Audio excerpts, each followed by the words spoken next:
At the last fortress of humanity in the city of Twilight, dragons are slain. Lightning pours down from the sky, and finally an enormous dragon also falls. An old man says that this is Leon's ancestral dragon. Suddenly, the guardian of time, Atto, tells the great sage that there is no more hope for the world and that he will burn his body, even his true soul, to repair the passage of time. He says that he must bring hope by leaving this era and believes that, with wisdom, he can change the fate of humanity in another era. The great sage replies that the forbidden gods, who know the mysteries of time, are the best guardians of themselves. They are part of this era, and no one can break free. An extremely bright light bursts out around him from the staff. The great sage says to let people from outside this era change the destiny of humanity. The staff continues releasing energy, forming magical circles. The energy surges toward the real world. A voice says that before the predestined extermination, any futile struggle will only seem pathetic. The guardian asks what that is, and the great sage answers that it is the forbidden god who will destroy the passage. The voice says that any lesser hope will be swallowed by despair. Silent humans in the ruins of this era, together with their miserable hopes, turn into dust. The great sage closes his eyes and says that they are dust, but also heroes, and that the forbidden god must witness the power of 10,000 pieces of dust. People look on in shock and say that the great sage is initiating a sacrificial ceremony. He says that this era is coming to an end and is about to become dust, and he asks his fellow warriors to follow him and blaze brilliantly in the final fireworks of this era. One of them says he will follow and has no regrets in this life. The old man says that as people of the past, they will present a gift to the people of the future, going against the flow of the river of time and planting a seed of hope for the future of humanity. This is an age from the old days of riding wild beasts, channeling and using all kinds of fists, rivers, and powerful beasts to explore the world. They establish gathering points and enjoy the resources to the fullest, which is the supreme goal. Outside these points, dangerous beasts are everywhere. For 100 years, they have stood on the edge of a perilous wilderness. The master of the fortress is a knight of the Castle of Blacklight, which was also established by him and his Blacklight Assembly. At the place of Blacklight, a boy looks at a notice saying that the special training camp for knights does not accept vagrants. If he can hatch within 3 years, he will be immediately included in a team. If he has objections, he will be terminated. Being a knight carries risks, and to join, one must be cautious. The boy holds an egg and sighs. Sitting on a barrel, he thinks that he is not reconciled. Tomorrow is the last day of the 3 years, and there are no signs of hatching. He truly is not reconciled. The boy notices a light and wonders what it is. He watches as the light approaches and strikes him. The boy falls to the ground, unconscious. In his mind, he sees a dragon moving with a warrior riding on it. Then the dragon flies away. Someone calls out to him, telling him to wake up, and asks if he slept there overnight. He says that trainee knights undergoing special treatment are not allowed to stay in the castle at night. He asks if the boy stayed there. The protagonist wonders if that was a dream. He recalls the dream from the previous night with a gigantic dragon and a knight. He thinks that dragon knights can be very powerful. The guard becomes irritated and asks what he is muttering about, whether he is pretending not to exist. He strikes him in the face, leaving a scratch, and says he heard that today the boy will report to the search team to explore outside the land of the assembly together with other low-class members. He also says that he violated curfew and asks whether he will be able to come out of the jungle alive after 12 lashes. The egg begins to crack. A young man behind asks Su Hung how his egg is cracking. The protagonist becomes excited and asks if he succeeded, saying that 3 years of hard work were not wasted. The guard thinks that this useless guy actually succeeded and says it was a huge misunderstanding. He says he will immediately call the special training officer to confirm his identity as a knight and believes the boy will achieve great success. But someone arrives and says there is no need to call. It is Lu Yu from the special training. She tells him to try to communicate with the egg. Su says he will. He moves close to the egg and says he has been eagerly waiting for it. The hatchling grumbles. The protagonist is excited and says it responded. Lu says that is very good and that Blacklight has gained another young knight. She notices the wound on his face and asks what happened. Su points to the man who struck him. Lu asks if he dared to hit a knight. She says she will give him 20 lashes and send him outside the land of the assembly to survive, and that he must accept the punishment. The man begs for his life to be spared. Later in the castle, Lu enters a room with the protagonist. The fortress master, Johei, asks if he is the first rookie of the semester. Lu says yes, and that she heard he was going to report to the search team, but unexpectedly succeeded. His reward should not be small. The master says that he had determination until the last moment, which is not bad at all. He will give 2 options. The first, since the egg is a scaled lizard, he will give dragon scales with a high-level bloodline, which will accelerate hatching and make it stronger than most scaled lizards. There is a small chance of being influenced by the dragon bloodline, greatly increasing its strength. The second, When he raises another beast, he may choose one from the master's personal collection. Sue thinks that 10 steps in the forest cannot compare to one in the hand and chooses the dragon scale. Joe says that is fine and will have someone bring the scale in the afternoon. He hopes the boy will not lose heart in the future and will bring great contributions to the land of the assembly. The protagonist agrees. Outside the land of the assembly, the castle of Blacklight is divided into 2 districts. The inner one, where the rich live, is cleaner. The outer one, where the poorer live, is filthy. The outer district is Sue's home. A voice says to let him go because it hurts. A girl asks if he even knows pain and where he was the night before. She says she went to the castle walls early to look for him but could not enter and could only wait anxiously. Now he wants to come back today? She says she will tear off his ear. Someone knocks on the door. The girl asks who it is. A butler says that these are the items sent by the fortress master and that they may accept them. Both are surprised. The girl asks if he succeeded and says, "That is wonderful. If their parents knew, they would be happy. They did not sell the old house in vain. Her brother will be the boss."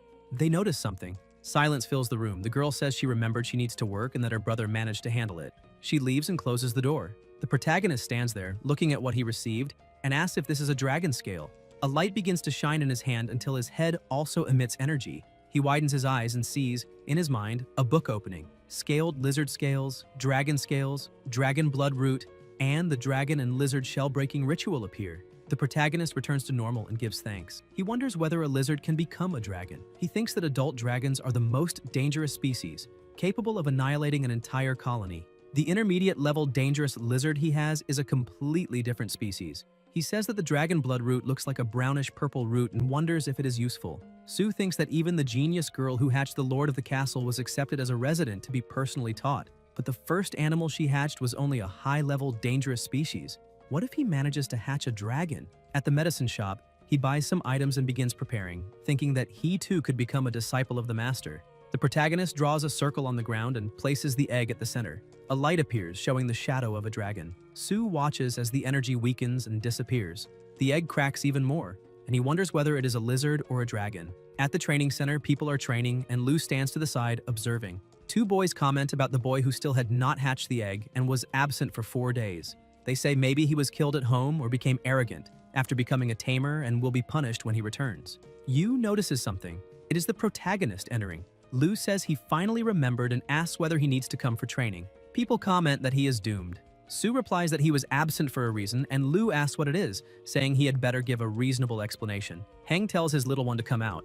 In the backpack, the hatchling peeks out with only its little eyes visible and jumps onto his shoulder, emitting a sound with a terrifying aura. Everyone looks on in shock, saying that it is not a lizard and asking what it is, commenting on the strong pressure.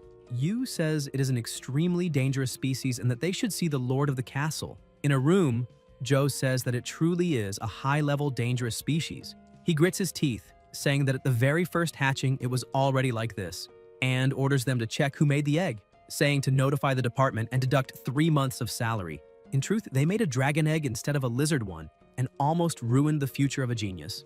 As for the protagonist, he says these years must have been hard, but he was lucky. If he had obtained a normal egg or a high-level dangerous species, he would already have outstanding achievements. But all effort brings reward.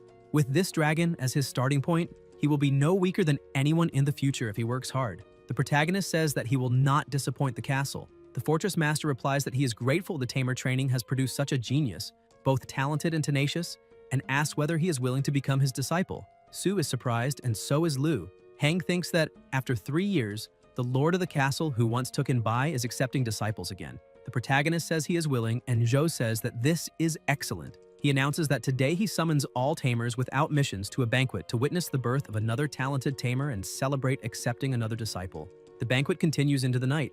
The protagonist and his sister are escorted home by a castle guard in a carriage. At home, Sue says that he now receives a monthly stipend of 100 grams of gold and that, once he has enough money, they will buy back the old house that was sold for him to undergo special training. His sister says she could not earn that much even in 3 years and praises her brother. Heng complains, telling her not to pinch his face and to go rest since she works tomorrow. The most common distinction between ordinary creatures and dangerous species is whether they are born with the talent to use energy. Techniques that use this talent are called skills and are essential for determining the combat capability of a tamed beast. Dragons are superior species by nature with extremely high energy talent. In addition to their common violent attacks, they possess 6 skills. Dragon Sleep, which allows rapid recovery. Low-grade racial skills. Dragon Strength, a destructive skill. Earth Spear Sacrifice, and Earth Power Absorption. The last, when combined with Dragon Sleep, gives them astonishing vitality, making them nearly indestructible. Finally, there is the strongest demonic skill, second only to Dragon Breath, Demonic Breath. The protagonist looks at a book and says he believes his hatchling will become a powerful beast. He widens his eyes in surprise, thinking about the growth speed of dangerous species.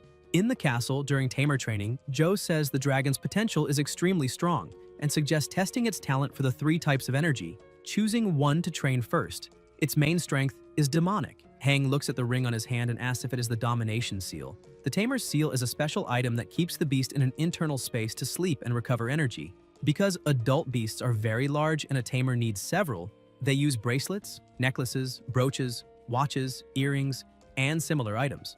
A scarlet demon wolf is summoned. He says it is born with a lower classification but is nurtured until it reaches high level and is one of the master's main beasts in his early years, making it perfect to test the dragon. The protagonist wonders if that is appropriate. Joe explains that the wolf, being a mix of demonic and pure beast attributes, allows the dragon to observe and will be fine. The dragon trembles when it sees the wolf approach and seems afraid. He orders the wolf to use demonic breath so the little one can learn. The wolf opens its mouth and releases the breath. Joe tells it to stop. Hang watches in surprise, seeing the hatchling surrounded by a terrifying aura, and comments that it seems clever. The protagonist encourages it again. The hatchling tries to release breath, but nothing comes out.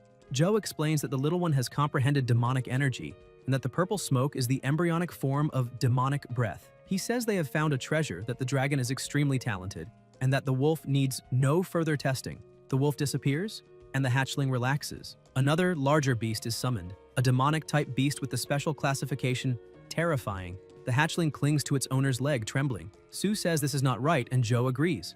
Another animal is summoned, a dragon with powerful energy. He explains that using something beyond the terrifying type makes things easier, and that this is one of the master's main forces with fire, dragon, demonic, and earth attributes, his only dragon-type beast, and tells her to come out and start playing. The Tyrannosaur is enormous. Heng asks whether dragon types are not rare, and Joe replies that they are and that he is lucky to tame it. Since many veterans want such a beast, the protagonist thinks he must keep the book a secret. Joe asks if he is ready. The Tyrannosaur stares at the hatchling, which panics. Joe tells it to use a bit of dragon power so the little one can feel it. The Tyrannosaur releases its power, creating terrifying pressure. Sue thinks it feels like being in a small boat on a stormy river about to capsize. He touches his shoulder and tells him not to stay within the attack range. Heng feels the pressure disappear and thinks about the strength required for that. Joe is surprised that he holds firm and tells the Tyrannosaur to increase the pressure. The aura intensifies, and Joe asks whether he can endure any longer. Heng widens his eyes when he sees the hatchling resisting and says that, even though it is weak, it is using low-level dragon power to confront the Tyrannosaur. He says such talent is hard to imagine, and that, in the future, it could break limits and reach great heights. The protagonist asks if it is really that strong.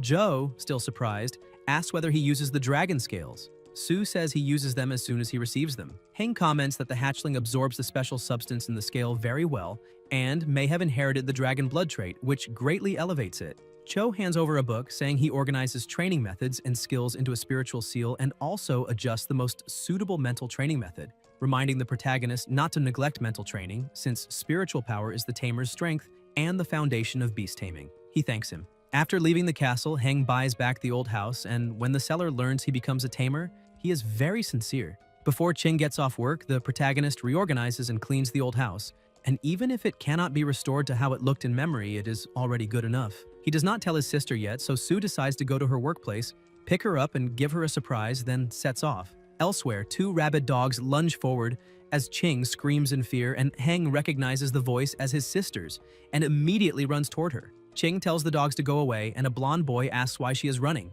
claiming his dogs do not bite and only want to play. She keeps retreating and asking them to leave, and the blonde says that if she is willing to accompany him and play with him that night, his dogs will not bother her. The protagonist approaches, asks what he means by playing, and tells them to shut up. He advances with a stone in his hand, strikes one of the dogs, and knocks it to the ground. Heng says he is just a street gangster and tells him to stay away from his sister, warning that it is not because his father is a plantation director that everyone must treat him well. The blonde shouts for his dog, asks how he dares hit Charlie, and orders the other dog to bite the protagonist to death. The animal rushes forward, and Ching screams for him to run. But when the dog lunges, the dragon hatchling stares at it and bites it, shocking everyone. The protagonist orders it to bite until the end, and the hatchling continues. The blonde protests about his dogs, pulls out a knife, and orders his friends to draw knives as well to stab the two. The three advance, but Su extends his hand using dragon power, and the hatchling releases a terrifying aura that stops the blonde in place. He asks what is happening, while the other two say that bastard is frightening and they should be cautious. Another group approaches, asking what they are doing, and one warns that a guard is coming, suggesting they ask to have the boy handcuffed, saying there will be room to maneuver if anything happens. The blonde says he knows the nearby guards and will ask them to handcuff that trash, claiming that once he's taken to the security team's detention room, they will make him incapable of doing anything, and that he even plans to take advantage of the protagonist's sister, saying his dogs will not have died in vain. The guard arrives, asks whether that is not young Master Gu, and asks what is happening. The blonde says the protagonist cruelly killed his two dogs and demands they capture him immediately. The guard orders him to be handcuffed, and the two guards advance with cuffs, saying he killed the young master's favorite dogs and should surrender peacefully. The protagonist looks at a brick on the ground and says that the brick killed the dogs and that if they are dissatisfied, they should punish the brick. The guards say he dares act arrogantly even after killing someone, and warn that he will regret it once locked in the detention room, until they notice the dragon hatchling releasing an intense, powerful aura that frightens them. Su shows his tamer classification and tells them to look carefully. The guards are shocked and call the captain.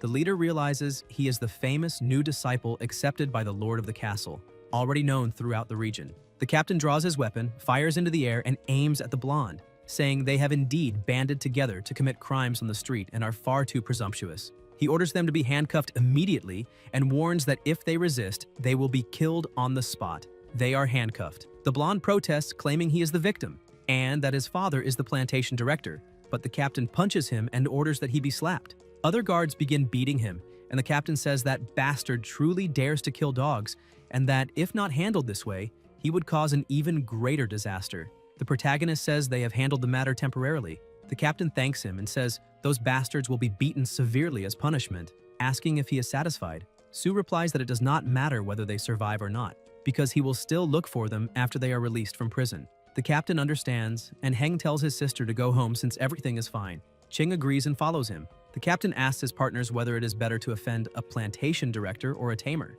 and the partner replies that there is no need to think about it, because offending a tamer means not even knowing how one will lose their life. The captain agrees and orders a vehicle to be prepared to take the prisoners to the garbage incineration site and eliminate them. Elsewhere, Ching cries hard when she sees the old house her brother buys back, saying she never imagines returning there and that it feels like a dream. The protagonist tells her not to get overly excited and hands her the house key, saying this is only the beginning and that the future will only get better. And Ching says she believes in him. Then someone knocks on the door and Su asks who it is. The old man says he is forgetful and introduces himself as Deputy Director Guo from the Plantation Administration Office. Ching asks why he has come, and Guo replies that he has received news from the security team that Ding's son offended them, so he will help handle it by arranging for him to be transferred to the third-level planting and agriculture sector as an ordinary farmer, saying that although wild animals are unruly and accidents are frequent, Ding always says he can adapt to any position, and asks whether the protagonist is satisfied with the arrangement. Heng replies that he is very smart.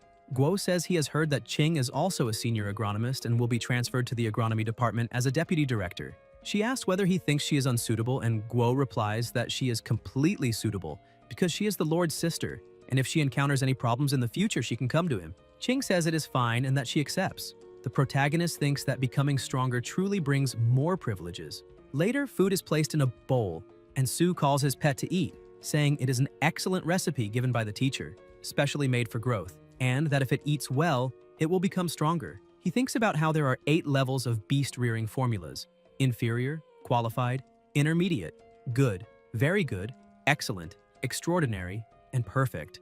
The teacher's recipe is for demonic-type beasts and is of good level, precious for a novice, but Su finds it strange that the hatchling stops eating after only 2 bites and wonders whether something is wrong with the ingredients. Heng says book and summons the book, which shows that after being born, the dragon devours the eggshell and stops eating for a period of time. Because it is a combination of earth, dragon, and demonic attributes, its recipe should not be balanced but focused, and it is picky, preferring living beings.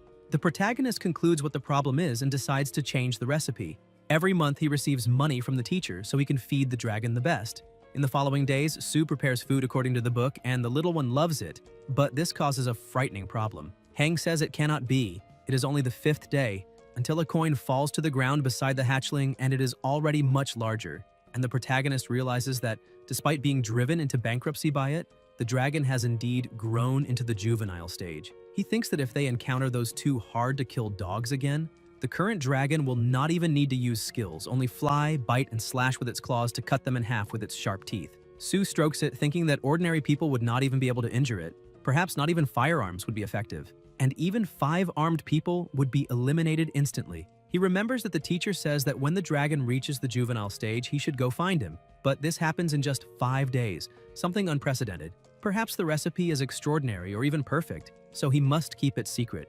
He tells his pet that now they need to train skills and stop feeding for 10 days. At the castle, Heng knocks on the door and a voice tells him to enter. Joe says it has been a long time since the last visit and asks why, hinting at laziness at work, and the protagonist explains that he has been taking care of the dragon and that after feeding it with the given formulas, it has successfully entered the growth stage. Joe is shocked upon seeing the size of the dragon hatchling, and Sue says he does not think it is considered fast.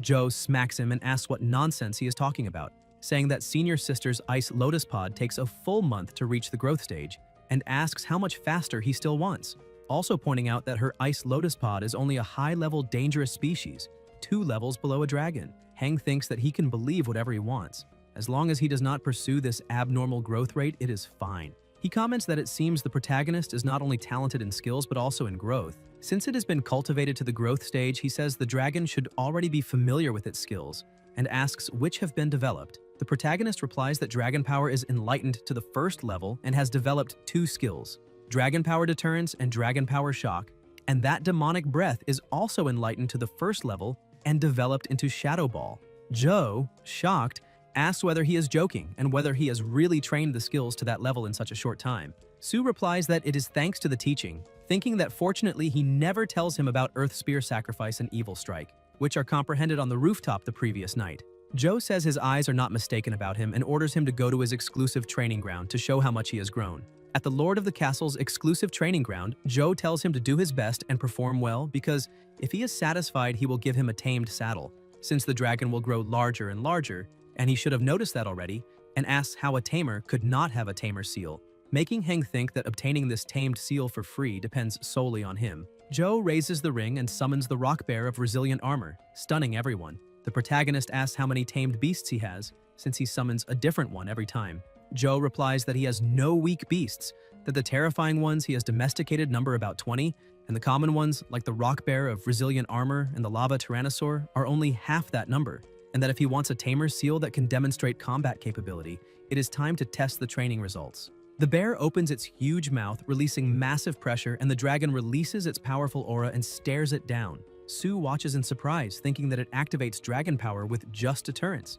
And Joe says it is not bad to be able to withstand full pressure already at the growth stage. Joe orders the bear to stop, and it obeys. Then he tells them to be careful and instructs the protagonist to use demonic breath and try to attack, and Heng orders the dragon to use demonic breath. The dragon opens its mouth and releases the breath toward the opponent, but the bear realizes it does not even scratch it, and Joe asks whether the dragon has eaten nothing and says it is only tickling the bear. The protagonist smiles and orders his pet to use demonic breath ball continuously. The dragon locks onto the enemy and fires the demonic breath ball, hitting the opponent and cracking a piece of stone skin. The bear roars in pain, and Joe comments that this is very good, that he has indeed developed the skill well on his own, using demonic energy attacks and continuous shots, and that even so, the precision and speed are excellent, not bad at all. Sue thanks him for the praise, and thinks that even with a conscious attack that makes it impossible for the enemy to dodge, but still cannot completely break the bear's defense, it is already enough to satisfy him with the performance. Joe says that as a reward, the Beast Domination Ring is now his. It has plenty of space and is enough to hold 5 beasts, and in the future he will no longer need to worry about their size, as it can house up to 10 beasts if they are willing to squeeze in. Heng thanks him. Joe tells him not to be happy too soon because even if his skill development is not bad, he still lacks combat experience, which can only be gained through fighting. Therefore, he decides to send him to the northern frontline garrison, whose defensive line will give him many opportunities to fight dangerous species, and orders him to report to the military headquarters 3 days later, when someone will arrange the mission. There are 4 defensive lines outside the high walls of the Black Lantern Gathering Place, protecting the area. Each defensive line is composed of solid fortresses, tamers, powerful weapons, and soldiers. Among them, the southern and northern defensive lines are the most dangerous, fighting dangerous species almost every day.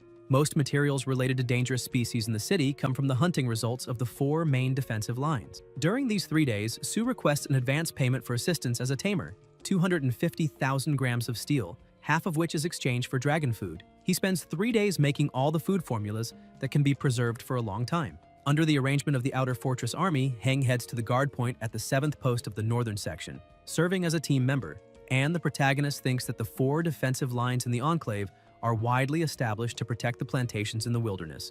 After all, the amount of land within the gathering place is limited. The food produced by the 7 plantations in the gathering area simply cannot meet the consumption needs of 50 to 60,000 people in the region.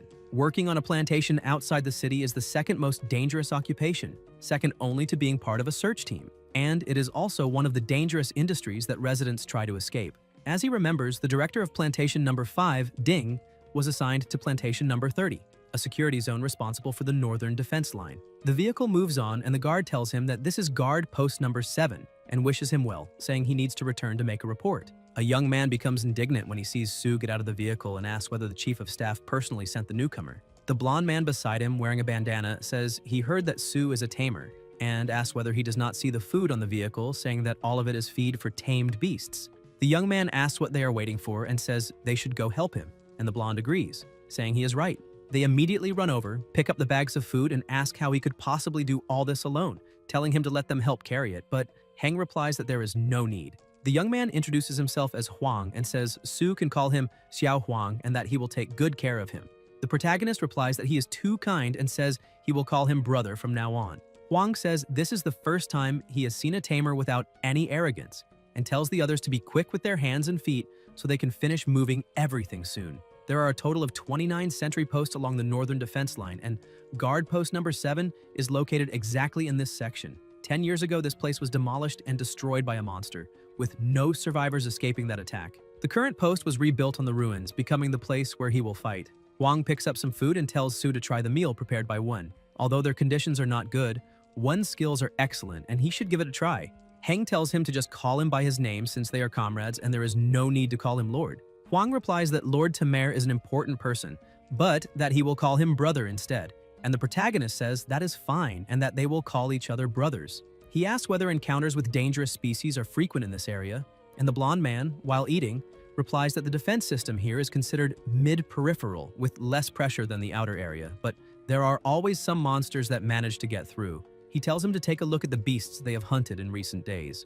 In the middle, and at the end of each month, officers come to count military merits, take combat materials back to the city, and convert them into military merit points. Su says that this is amazing because even without a tamed beast, they are already able to achieve such results. The young man asks what Su's tamed beast is and whether he can show it. Huang complains, saying they do not know the rules and that tamed beasts cannot be summoned casually, but Heng summons his dragon and says it is fine. They are shocked to see that it is a dangerous species. The beast lands on the ground and the protagonist says that this is his summoned beast, a dragon. The young man comments that his very first beast is already a dangerous species and says that this is incredible. The dragon becomes irritated and begins releasing its terrifying aura, and Su flicks it on the head, telling it not to use abilities on them because it is very rude, and asks the young man if he is okay. Hu replies that he is fine, saying the tamed beast is incredible, and the blonde bursts out laughing, saying Hu claims he is fine but almost wet his pants. Hu tells him to stop talking nonsense, making everyone laugh.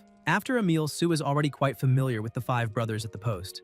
After tidying up a few things, Heng begins cultivating the mental training method following the teacher's guidance. The protagonist thinks that the mental tempering method taught by the teacher is called the crystalline breathing tempering method and has 3 stages. The first is to eliminate stray thoughts and construct a crystalline meditation environment, meditating while imagining oneself as a crystal. The second is to cooperate with a wonderful special breathing frequency, allowing the mind to gradually merge with the meditation environment. Finally, the core of the tempering method is the tempering of the mind itself. Based on the current progress, it will take a long time to reach the soul crystal the teacher mentioned, possibly half a month or more. Geniuses like senior sister Bai took a full month to cultivate it completely. She is a monster. The moon is bright, lights suddenly shine from the top of a castle, and Su notices that it is the emergency siren. Huang tells everyone to hurry out, saying something bad has happened. Locusts are moving toward them, and Heng observes through binoculars, saying that this dangerous species with armor and scythe-like limbs can easily shatter bricks with a swing, and appears to be a group of adult specimens.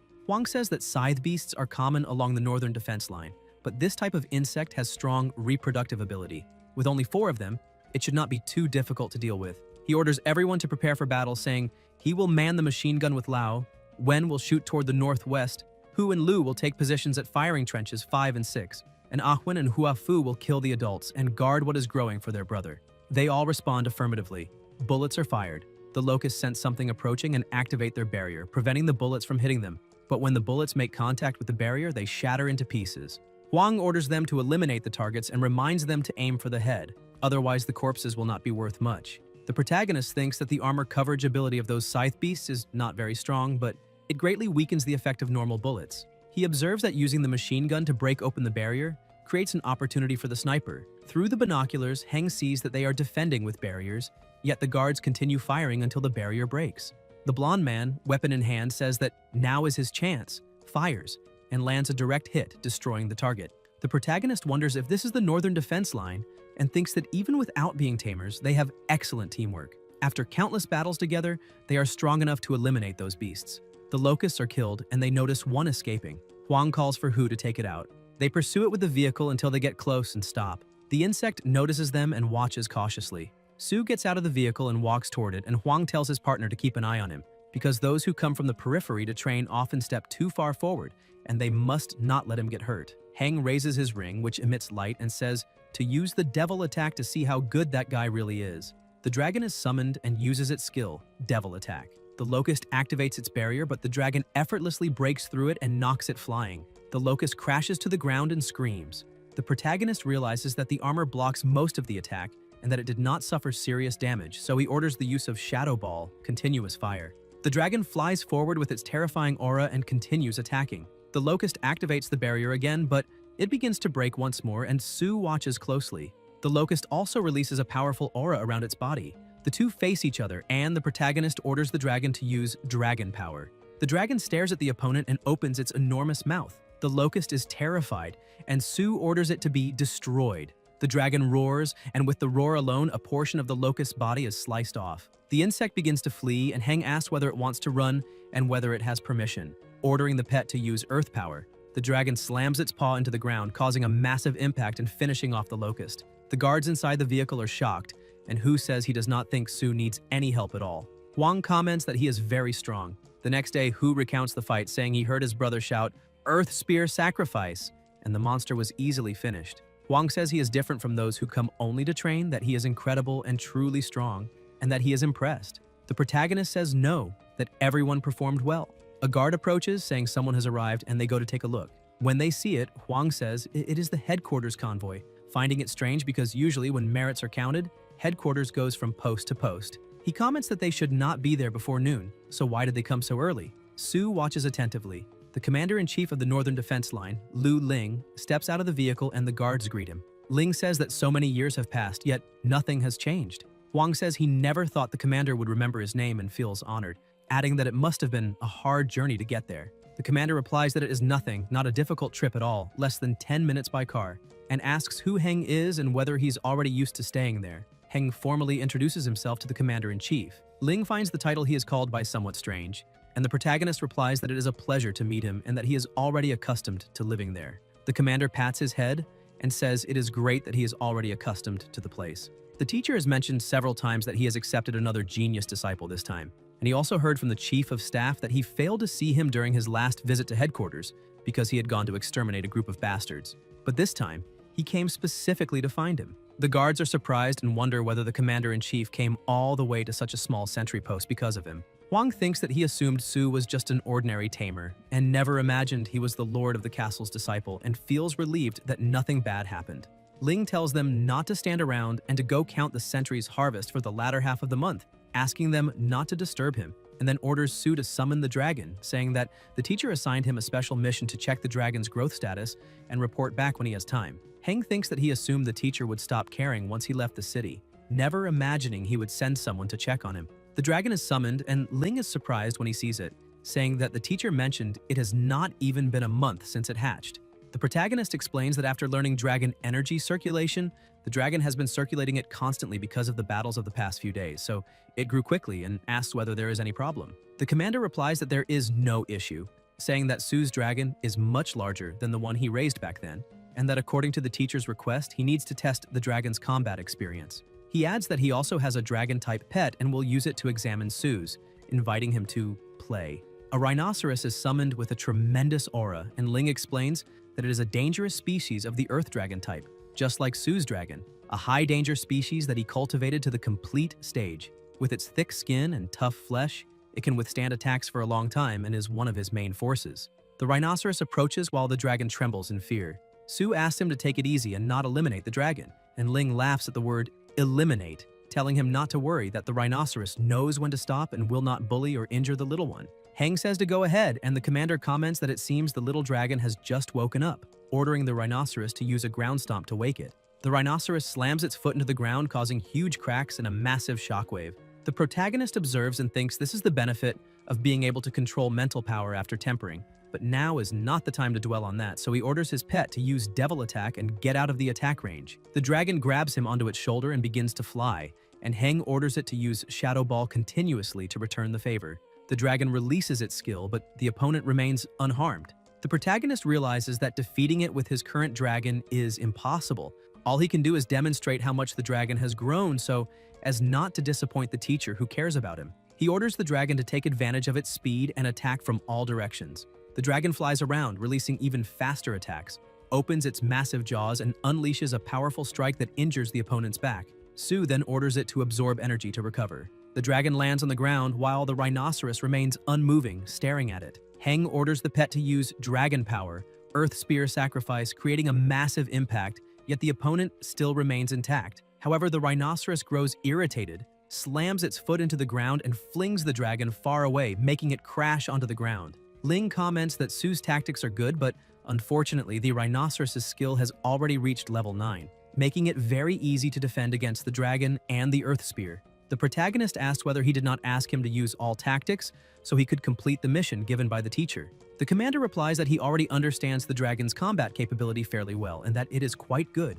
The teacher will be very satisfied. The growth speed of Su's dragon is much faster than that of the senior brothers, and the teacher truly accepted an excellent disciple. Not long after the senior brother departs, winter begins. The outpost becomes extremely cold, with no walls sufficient to block the icy northern winds whistling through. Without electrical devices or heating, the only thing to rely on seems to be a sleeping bag. The blonde man trembles and complains that it is freezing, saying it is only winter and asking when it will end. Another companion remarks that since Brother Su became a tamer, he has mental protection, so he does not feel the cold as much. Suddenly, the siren sounds, and they all jump up immediately. Huang says it is a call from control post number 3 in the northern section. Plantation number 25 has been invaded by a group of dangerous species. Huang tells Brother Hu and Su to come with him, and orders Lao to bring Wen and Xia to stay behind and keep watch. They respond and move quickly to their tasks.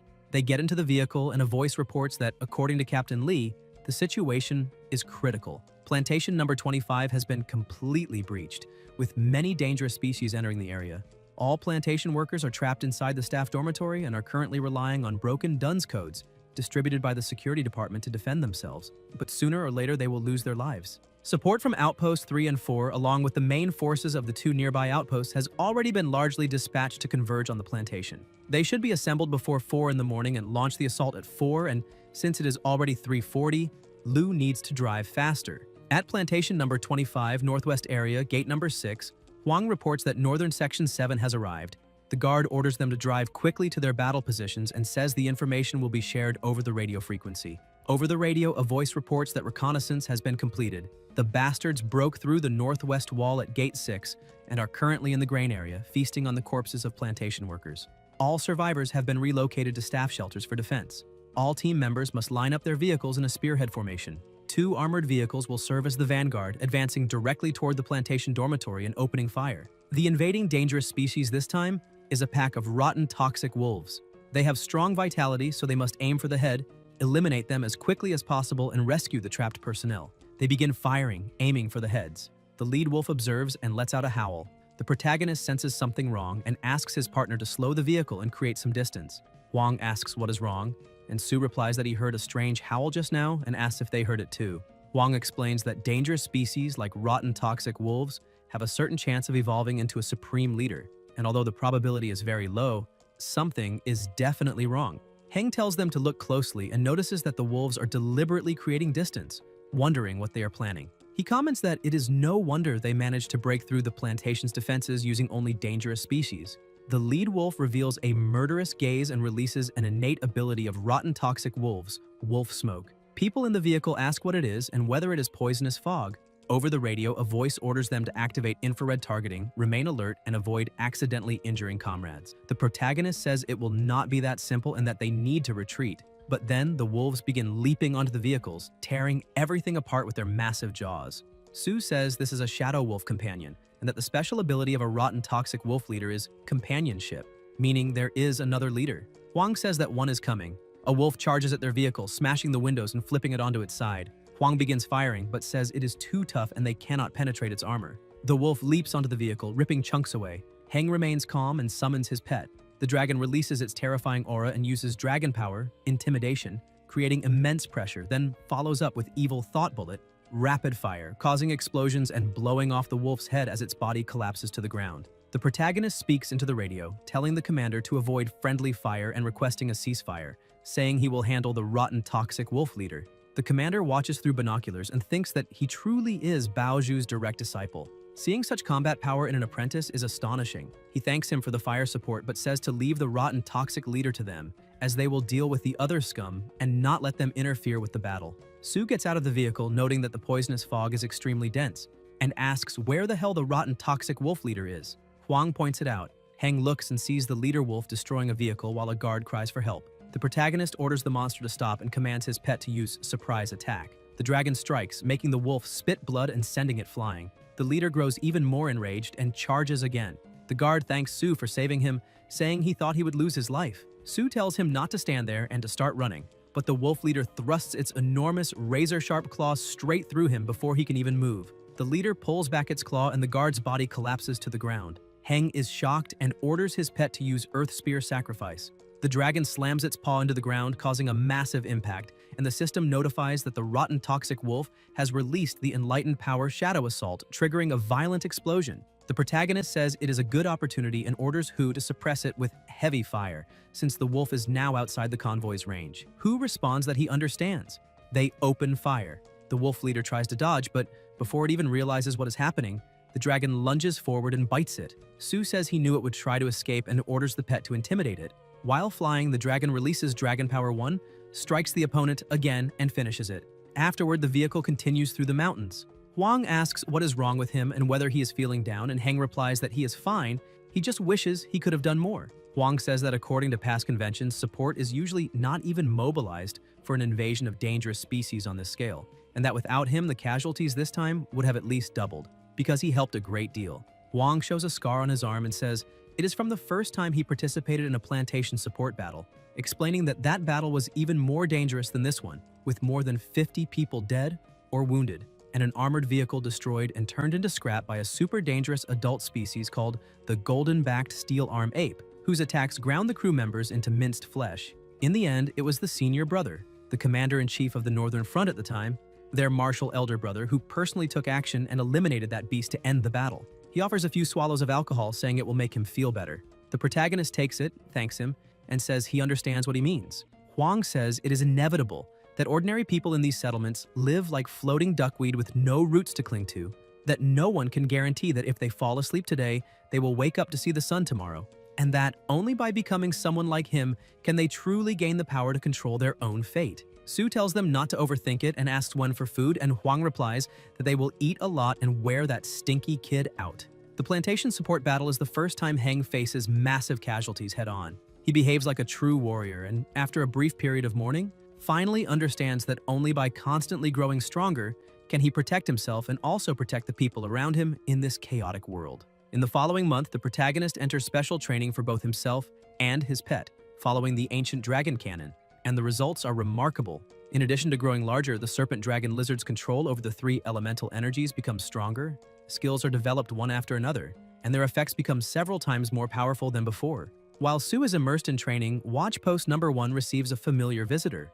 Ling arrives riding a lion and says it has been quite a long time. Heng thinks it looks really cool and wonders whether the pet has a mount attribute. Ling jumps down and says he heard that Su participated in a plantation support battle last time, and that his field performance was excellent. According to the senior brother, the commander at the time even submitted a report and praised him specifically. He truly is a student valued by the teacher. The protagonist asks whether the teacher did not say he should do a test once a month, and whether it has already been a month since he last left. Ling asks whether it was once, and says nobody really cares, explaining that he happened to have some free time these days and came over to avoid the teacher complaining later when he becomes too busy. He orders Su to release the serpent dragon so he can train it, saying they can talk later. Su responds that he understands and summons the pet, which is much larger than last time. Ling is shocked, saying it is growing extremely fast and asking whether the cultivation formula is perfect or something like that. Heng asks how that could be possible and says he has always used the teacher's G-Men formula.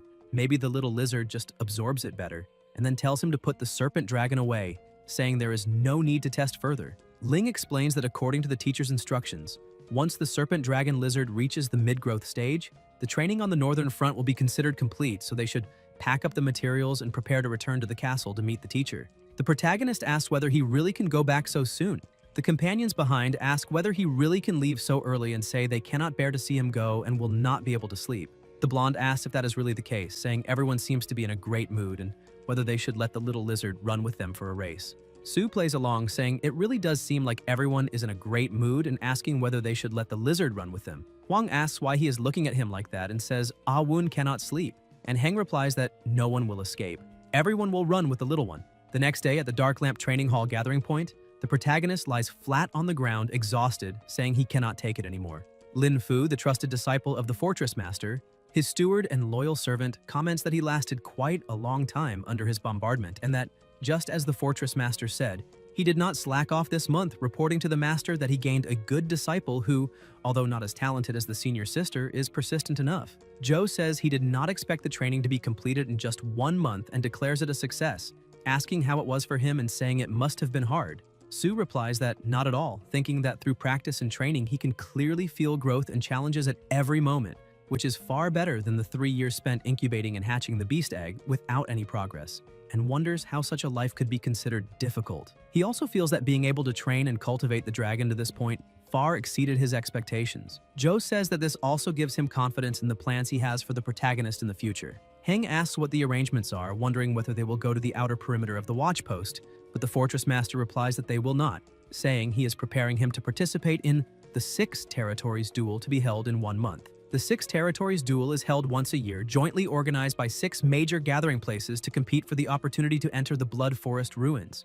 Although it is called a duel, in reality it is a competition for the chance to explore those ruins. The protagonist asks whether so much effort is really necessary just to explore ruins, and whether there are not similar ruins near the gathering place. Zhou explains that the Blood Forest ruins are completely different from ordinary ruins found anywhere in the wilderness because the outer area of the ruins is separated by a hidden energy barrier that prevents entry, and moreover, the ruins are occupied by a powerful and terrifying race.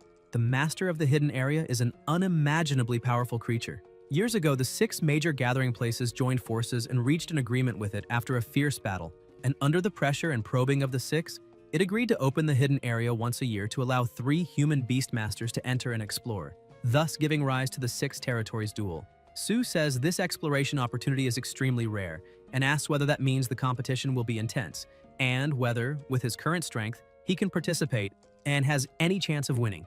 Zhou tells him not to worry, explaining that the area open to humans by the master of the Blood Forest ruins is only the outer perimeter of the ruins, while the inner area and core are inaccessible. For a novice like him, it is already a true treasure, but for real masters, it is not particularly attractive. Heng declares that since the teacher has said so, he will definitely compete for a slot and bring it back, and he says that is the spirit. Besides him, there will be 4 other participants, and tomorrow arrangements will be made for them to meet and get acquainted, after which a new round of training will begin. The protagonist asks where this new training will take place, and the Fortress Master replies that it will be in the Grizzly Forest. South of the gathering place lies a vast black forest covering an immense area known as the Gray Bear Forest, beyond the southern wilderness. A staggering number of wild bears live there, all enormous creatures about 4 meters long and weighing several tons. However, due to their inability to utilize energy, they are not considered dangerous species, yet occasionally the bear groups give birth to incredibly powerful evolved individuals that become legendary figures even trainers admire from afar, earning a reputation as beings capable of soothing crying infants. Sue asks whether the Gray Bear Forest is not a forbidden area, and Joe replies that he will understand the situation when the time comes, and that before that, he should go back and rest for a few days.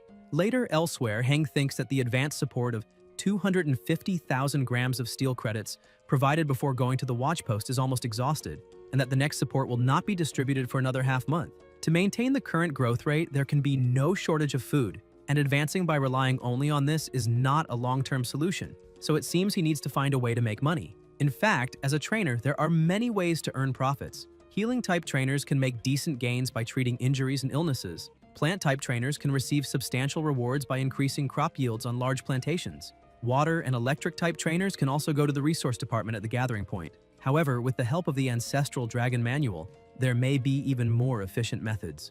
In the Black Lantern gathering market, merchants shout to attract attention, offering the best and newest goods, big discounts, 1 gram of steel credit, 3 grams of credit, and so on. The protagonist wanders around wanting to make use of the ancestral dragon manual, but finds nothing after half a day of roaming until a merchant calls for everyone's attention and talks about high-price buybacks, saying he purchases dense black fat at an excellent price, long-term. Sue approaches, places money on the counter, and asks whether he buys dense black fat.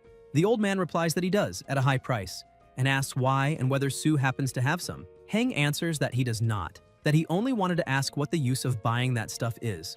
The old man says that is none of his business, that if he has it, he will buy it, and if not, he should leave quickly and stop meddling. The protagonist calculates the grams of steel credit per milliliter of dense black fat and concludes that 1 liter is worth 83,000 grams of steel credit. He did not expect anyone to buy dense black fat at such a high price, and finally finds a way to make money. According to the records of the ancient dragon manual, by mixing black octopus mucus, black oak resin, and thickening fusion agent in a ratio of 3 to 1 to 2 and refining them at high temperature for a few minutes, dense black fat can be prepared. Although according to the description in the manual, the dense black tree that naturally produces this fat is already extinct, it is not a rare item in the Black Lantern collection market. Therefore, as long as he can obtain the thickening fusion agent, he can succeed in this profitable business. Elsewhere, Sue tells his pet to stomp twice, the dragon stomps, and the furnace ignites. While Heng prepares the mixture, he keeps ordering the pet to stomp. The Black Lantern gathering market has a very special organization among its 5 offices and 13 locations, known as the Dangerous Bioenergy Research Department, whose function is to study dangerous creatures and peculiar energy substances. The research department has 3 institutes which are likely the true buyers purchasing large quantities of dense black fat. The protagonist thinks that although selling a large amount of this fat on the market could yield a considerable sum of money, they must be careful not to let the secrets of the ancient dragon manual be discovered. Dense black trees are not only rare, but also grow extremely slowly. And in addition, some herbivorous, dangerous species love to feed on the tender branches and leaves of these trees, making trees over 1 meter tall extremely rare. Therefore, if a large amount of dense black fat suddenly appears on the market, it will certainly attract the attention of higher authorities. The best approach is to find a shop that can handle the goods, sell them at a discount, and leave quickly. Sue notices something ahead, a steel trading shop. He enters, places several potions on the table, and says that it is 30 liters, 2.5 million grams of steel credit, and asks whether they can handle it. The merchant says they can and asks where he got so much. Heng shows his dagger and says not to ask questions. The clerk, frightened, replies that some things are better left unknown. The door slams shut and the protagonist leaves with coins in his hand, thinking that they cannot use this money immediately, and that the best option is to go to the inner fortress and exchange only a small amount of ingredients for the serpent, dragon, lizard, waiting until things calm down. It is also a good opportunity to meet the teammates for special training. Elsewhere, a voice says that he knows Sue and that, speaking of it, they participated together in special training. And Sue seemed like an ordinary person with no talent as a trainer. This is Wang Shun, who also comments that he never thought about it, but it turns out that by chance the protagonist was appreciated by the castle lord and accepted as a disciple, which is truly extraordinary luck.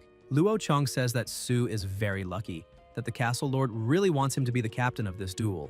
Lena comments that last year her class captain lost the chance to enter the secret place even after finishing 4th, yet still possessed extraordinary strength. A girl says that no one dares to question the castle lord's decision, much less them, because even the teacher does not dare disobey the castle lord. Everyone knows Heng, but they have to admit they misjudged him. His first pet is the most dangerous serpent dragon lizard, and none of those present have a high-level dangerous species, and she asks whether that is not enough to explain the difference. An elder says that if the castle lord has something to do, he will not come there, that several teammates have already arrived and Heng should go meet them first, and tells them not to be shy. The 5 of them should talk and introduce themselves, and he will leave first so as not to interrupt the young people's gathering. They stand up and tell the elder to take care. The door closes and Wang says that the captain is here. Lena states that there is only one captain who controls the pets, and the protagonist looks around sensing something wrong with the atmosphere. A girl calls out and introduces herself as Lin Yoxin, saying she has been a tamer for over a year and is now an official tamer. She currently has 2 pets, a mid-level dangerous adult phantom flower tiger and a mid-level dangerous adult electric-tailed swallow. Su also introduces himself saying he became a tamer 2 months ago and is currently an official tamer, with only one upper-level dangerous serpent dragon lizard that is in the middle of growth. Luo says that is amazing, becoming an official in 2 months, and having a serpent dragon lizard, the most dangerous species, as the first pet is incredible. Heng says he is right, it really is better than him, and Chong responds that he wants to see something stronger than himself and summons his red-scaled beast. The animal is summoned, and Luo asks whether the protagonist is afraid. He thinks that compared to this guy, the serpent dragon lizard really would not have much chance of winning. But with the help of the ancient dragon code, if he cannot crush him to the finish during the competition, he can at least find a piece of tofu to crush to the finish. He says he has watched for a long time, that it is not bad at all, and asks whether it does not look like a high-level dangerous species, telling him not to do that. Chong retorts that this is a gathering organized by the castle lord and that he should think about the consequences. Lena says not to worry, that the castle lord will not take action against him, but no one knows what the guards will do if he summons beasts at will inside the castle. Su comments that it is better if he does not run into him in the duel a month from now. Luo says they do not even have the awareness to unite and fight for Lena's reputation, where the Black Lanterns gather, and Heng thinks it is better not to have such a teammate now. The protagonist steps away, saying not to worry, there will be opportunities to deal with him in the future. The door closes and Luo is irritated, but Wang tells him not to mind it as there will be a chance to deal with him later. Su walks upstairs thinking that, as agreed with the teacher, they will go to the Bear Forest tomorrow and that those few teammates who were unconvinced should also be tested by the teacher. If he makes good use of the special training in the Bear Forest, when he returns he should become a worthy captain. The next morning at Heng's home, someone knocks on the door. It is a young man saying he is the Black Lantern War Chief, Zhang Cheng. A voice tells him to come in, they enter, and Zhang shows a map saying that this is where the Black Lanterns gather, and that this is their destination this time, a small to medium gathering point on the edge of the Black Bear Forest, the city of Ermet. The city of Ermet lies in a straight line to the left of the Black Lantern gathering point, but only half the distance between the two places has repaired roads, so the actual route is more winding. The distance is a little over 150 kilometers, and in addition to dangers and uncontrollable factors that may be encountered along the road, the protagonist says it will probably take 1 or 2 days, so they should prepare. Chung asks whether he has any questions, and Su replies that he does not and tells them to set off immediately. In a forest, the vehicle moves along. The Black Lantern gathering point is located in the Gray Wilderness, as are Rivet Town and Grizzly Grove, an extremely vast area with dozens of large gathering points, many others of medium and small size, and even more refuge camps scattered throughout the wilds. The vehicle keeps moving, and Zhang says this is the place and tells them to wait, explaining that he will continue on afterward and rest here for the night. Someone atop the fortress introduces himself as Chanam, Deputy Mayor of Dru Prefecture, and asks whether they are from the Black Lantern gathering area. Chung introduces himself as the leader of the 5th Tactical Group of the 1st Squadron of the Black Lantern Castle Guard 3rd Detachment, and says he needs to go into the city for repairs. Over the radio, a voice asks for the latest password, and Zhang provides it. A gate opens, and Chanam approaches, saying they have come from far away and worked hard. Zhang says he's in a good mood and that this time he brought distinguished guests, asking them to help arrange accommodations. The deputy mayor asks what is going on with him and tells them to go in first. Elsewhere, a voice says that these are the beast control materials prepared for Su. Zhang introduces Chen Han, saying he will be responsible, and Heng thanks him. The protagonist moves his ring, summons the dragon, and tells it to go eat something. Everyone is shocked by his level of pet control, and Chen jokes that he wonders whether Su even opened the box, because the beast looks like it is going to eat the container along with the food. The dragon opens the crate and begins devouring everything at high speed, leaving everyone astonished. Han says Chanam is different from the Black Lantern gathering point, that there is no curfew and the nightlife is lively. Many comrades stationed in Chanam go to the bar at the foot of the mountain to have fun, and he invites Su to join them. Heng replies that they can go have fun if they want, but he will not go himself, and asks whether Han can help him find a guide since he wants to walk around the city. Someone knocks on the door. It is a little girl asking whether he is looking for a guide. She apologizes for overhearing the conversation and explains that Grandpa Andrew asked her to bring Lord Cha's specialty. Chen confirms that she is indeed Mayor Andrew's granddaughter and says that if Sue wants a guide, she is perfect. Lena agrees excitedly. The city of Chennam is quite distinctive. Its architectural style is very different from Black Lantern Castle. Most houses have triangular roofs and square or rectangular shapes with strong three-dimensionality, and according to the traditions of the people of Chennai, residents like to paint the exterior of their homes black and brown. According to Lena, there are hundreds of such houses throughout Chennai, as well as shops and businesses built along the mountain slope of Chennai. Higher up the slope, there is a small castle of earth and stone that looks like a fortress. That small castle is the original Chennai and the seat of the city hall. Lena confirms this and adds that tonight there will be a special beast fight at the Chennai Coliseum, asking whether he is interested. The protagonist asks about the Coliseum, and Lena explains that guards and residents occasionally capture wild beasts, and the Coliseum uses them for duels and events to attract spectators. If a beast is injured and dies in battle, it is not wasted but butchered and distributed as meat to the residents. Coincidentally, today someone offered the Coliseum a special beast that no one in Chennai has ever seen before. It will fight an adult wild tiger, and the match has attracted a large crowd. Sue thinks that although a wild tiger is only a common beast, it is ferocious and unusually aggressive, and observing it could be useful for cultivating the little lizard, so he asked to be taken to see it. The attendant hands over 2 tickets and asks Lena whether she has a boyfriend, who that handsome guy is, whether he is new, and why she has never seen him in Chennai.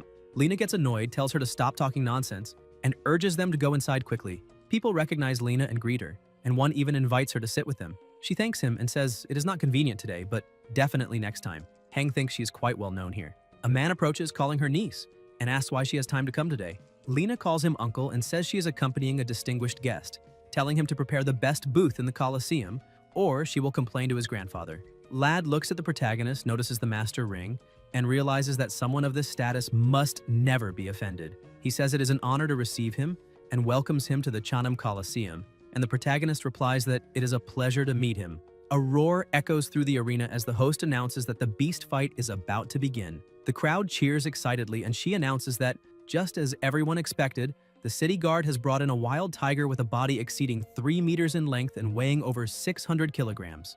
A tiger appears at the side, and 2 boys in the audience comment that it was captured in the trap of Chennam's best hunter, a Saizi, and that this wild tiger looks to be in excellent condition, brimming with ferocity, a true beast. One of them shouts for the match to start, and Lena, extremely excited, shouts as well. The host asks the audience to calm down and announces today's challenger, admitting that she has never seen such a strange creature before and hopes that this little guy, caught by accident, will bring everyone some surprises. A cage is thrown into the center, and the little guy inside looks dazed. The tiger approaches, and it runs away, scrambling up the bars. The crowd laughs, saying it is the first time they have seen something flee like that. The protagonist wonders what it is and whether it could be what he is thinking. The tiger opens its massive jaws and lunges at its opponent. The little guy screams in fright and keeps running, the tiger chasing after it as the pressure grows more intense. People comment on its speed, saying they thought the creature would be finished immediately, but did not expect such a turnaround. A small boy asks his mother what kind of beast that is. Sue thinks that according to the records of the ancient dragon code, among dangerous creatures there are 4 rare species that almost only appear in rumors, recognized as powerful and incredible, and thus called the 4 gods of rumor. The 4 rumored species are mystery, enigma, miracle, and muth. Speed and reactions like this cannot belong to ordinary animals. Combined with the golden seal on its forehead and its round body, that little beast is one of the 4 rumored races, the mystical treasure hunting race. Treasure hunters are extremely dangerous species, but almost non-aggressive, possessing an exceptionally rare mysterious ability, born to seek out and feed on treasures. Their traces usually appear only in extremely dangerous large-scale ruins, and can indicate the presence of a hidden realm. He never expected to encounter such a creature here, and cannot miss this opportunity, so he asks whether he can buy that little beast. Lena replies that the beast was sold to her uncle by the brewmaster of the cellar, Rio Rad, who owns the Coliseum, and that the Coliseum's beasts are his wealth. Heng says it would be best to ask her to take him to meet him. In another room, a man says he is afraid it will not work. Even though he is a friend, he cannot agree to such a request because she knows the Coliseum's rules. Unless one side is injured and loses combat effectiveness or even dies, the fight cannot be stopped. Lena pleads, but the man replies that it is not really about money. Lena says she knows that the little creature was sold for 4,000 grams of steel at the old shop and offers 8,000 grams of steel, asking whether that is enough. The man reminds her that she knows not even her father, from old Lad's generation, ever broke the Colosseum's rules, and says that Lad is concerned about the registered bets and sold tickets. Sue says that from what he knows, that little creature is not only rare but an extremely special species, and asks whether he really wants to let it be eliminated in the arena. The man replies that Sue has misunderstood, that he has his reasons, but he does not want to break the rules. Hang says he has an idea. Meanwhile, in the arena, a voice announces that due to special circumstances, the beast fight may have to be terminated. The crowd becomes irritated, saying they bought tickets and were excited for the show, but the voice asks for patience and begins to explain. First, all ticket holders will receive triple refunds, and those who placed bets will receive full refunds. Second, the Colosseum will present a spectacular duel, and here is the challenger, Sue. The crowd erupts in excitement, asking whether this will be a battle between humans and beasts, and saying it has been years since such a confrontation happened. The tiger opens its massive jaws and charges forward, and everyone fears the challenger will be finished. Lena says they must win. Hang extends his hand with the ring and summons the dragon. The tiger freezes, and the crowd watches in shock, exclaiming that it is a dangerous species, a dragon, and commenting that the last time they saw one in Chennam was 3 months ago, so today it was not in vain. The administrator wishes the Colosseum prosperity and is stunned, thinking that being able to raise such a dangerous species at such a young age is impressive, and that fortunately he was polite earlier, as it seems the little beast was lucky this time. The dragon stares down its opponent as the protagonist calls to his pet. The dragon releases a powerful aura, creating tremendous pressure, and the tiger holds up a little sign asking not to be eliminated, as if saying this is unfair. Then they notice something else. The little guy moves quickly again. Sue thinks that judging by its body shape alone, it looks like a child in the early growth stage, but its reactions and speed are so fast that they clearly indicate a mysterious race. He orders his pet to attack. The dragon lunges toward the little creature, and Hang commands it to use the second stage of enlightenment. As the smoke dissipates, the dragon opens its massive jaws and stretches out its claws about to strike, but the little guy moves even faster and dodges. The protagonist orders his pet to unleash the second shock, and the dragon releases an absurdly violent power, making everyone feel fear as they ask whether that really is the power of a beast tamer, saying that if he were to lose control of such a creature, the entire city might be annihilated. While the little guy trembles in terror, the dragon approaches, grabs him in its hand, and carries him back to its master. Later, inside the Colosseum administrator's office, the man says it is incredible that this is the first time he has seen a tamer capable of controlling the most dangerous species at such a young age. Sue says it is an exaggeration and asks to be forgiven, but admits that he is truly curious and asks how such an extremely fast creature was captured. The man asks if he is referring to the little guy and explains that, as a vassal of Black Lantern Castle, Chennam is not only an important supply point on the southern line, but is also famous for wine production, and that it was precisely Chennam's wine that initially attracted the attention of Black Lantern Castle and led to its status as a vassal. The person who captured the little one was Old Cumin, the city's master brewer, and it is said that the little guy sneaked into the wine cellar 3 or 4 times and ruined several barrels of 30-year-old wine that were meant to be offered as tribute to the Lord of Black Lantern Castle. Old Cumin and his apprentices stood guard for 7 days, then thought it had all failed and returned, only to find the little fellow drunk and drowsy inside a wine barrel, so they simply sold him. Heng says that now he understands that a treasure-hunting species is born with a mysterious power to seek advantages and avoid disadvantages, but this one is so stupid that it got itself drunk. Outside Sue's residence, the protagonist thanks the little girl for everything and says that he now owes her a great favor. Lena replies that it does not matter, that it was only a small problem, and that she heard he will be traveling tomorrow, so it is better to rest early. Sue says that is fine, that he will explain things to Chen and the others and bring back some interesting items from Highling next time. Then, in his room, Heng asks the little guy in the cage what that expression is about and says that if it were not for him saving him from the Colosseum, whether he believes it or not, he would have lost his life there sooner or later, and the little guy's eyes fill with tears. The protagonist thinks that the steel bars of the cage are no thicker than a little finger, and that if it were a dragon serpent lizard, it would easily destroy the cage and escape once it grew to the size of a treasure hunter, which makes it seem that this mysterious treasure-hunting beast truly lacks aggressiveness. The next step is to establish a bond with it, but the ancient dragon code says nothing about what the little guy likes, so Sue says to forget it, and that it is better to let him go hungry for a few days, so he will eat anything he is given. At that moment, the ring begins to glow, and Heng realizes that, while focused on the treasure hunter, he forgot the dragon's dinner. So he places a box on the table and starts preparing food, and the little guy becomes excited. Sue stirs the food while the treasure hunter watches closely with interest, and Heng says that if the dragon eats 3 times the normal amount, It should be able to reach the rivet formation by tomorrow night. The little guy is practically drooling with desire. The dragon is summoned and immediately stares at the food and starts devouring everything. The treasure hunter feels intense longing and sadness at not having eaten anything. The protagonist asks if he wants some too, scoops a bit with a spoon, and calls him over to eat. The little guy starts eating eagerly, and Heng thinks that, unexpectedly, the treasure hunting beast likes eating the dragon serpent lizard's food. And now it will finally not starve anymore. When the little guy finishes, the protagonist asks if he wants more, but when he reaches for it, the dragon has already eaten everything. Sue comments that if this does not work, the dragon will have to eat less in the future so that some can be left for the treasure hunter. The dragon becomes annoyed, and Heng says it is fine since it is the older brother and should act like one, so today he can let the two of them have fun together. Elsewhere, Lena takes her leave early, and the next morning, the protagonist bids her farewell and sets off for Rivet Town. Compared to Chanam, Rivet Town, a medium-sized gathering point, is obviously much larger. This small city has a large-scale smeltery that mainly produces 3 metals, iron, copper, and aluminum. But according to Zhang Cheng, there are also some internal stories involving Rivet Town and the Grizzly Bear Forest. However, due to discipline, Zhang could not explain them clearly, so Heng could only wait until arrival to naturally understand. After entering Rivet Town, Sue feels a strong industrial atmosphere, with the air filled with the burnt smell of coking coal and steelmaking. And Chung sends him to the management meeting at the city center, where the protagonist finally understands what could not be clearly explained before. He learns that Rivet City has thousands of residents and a guard force of 150 people, and that in name it is an independent small to medium gathering point in the Grey Wilderness. But in practice, it is a vassal of the Black Lantern gathering point, mainly supplying metals and crops, and that the minerals mined by the city are actually located within the Grizzly Bear Forest.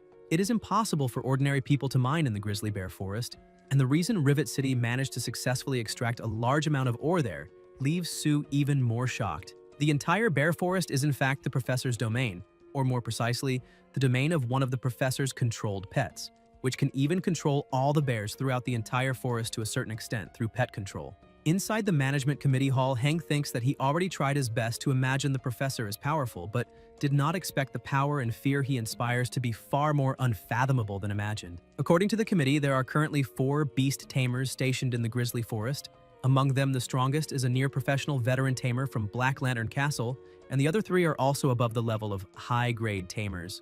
Although there are people from the Black Lanterns on the surface, inside the room, the dragon is sleeping, and the protagonist watches the little guy, thinking that for a beast tamer, a precious pet is no different from the temptation of money, power, and status for ordinary people. It would be extremely foolish to gamble on whether the trainers in the Grizzly Forest can recognize the mysterious treasure-hunting beast and choose the better path, so he asks whether the little guy would like to be his partner. The little guy sticks out his tongue, and Sue says to forget it, that they should eat first and talk later. The dragon immediately wakes up, and Heng asks what the two of them want to do, and says to just serve a meal without saying a word.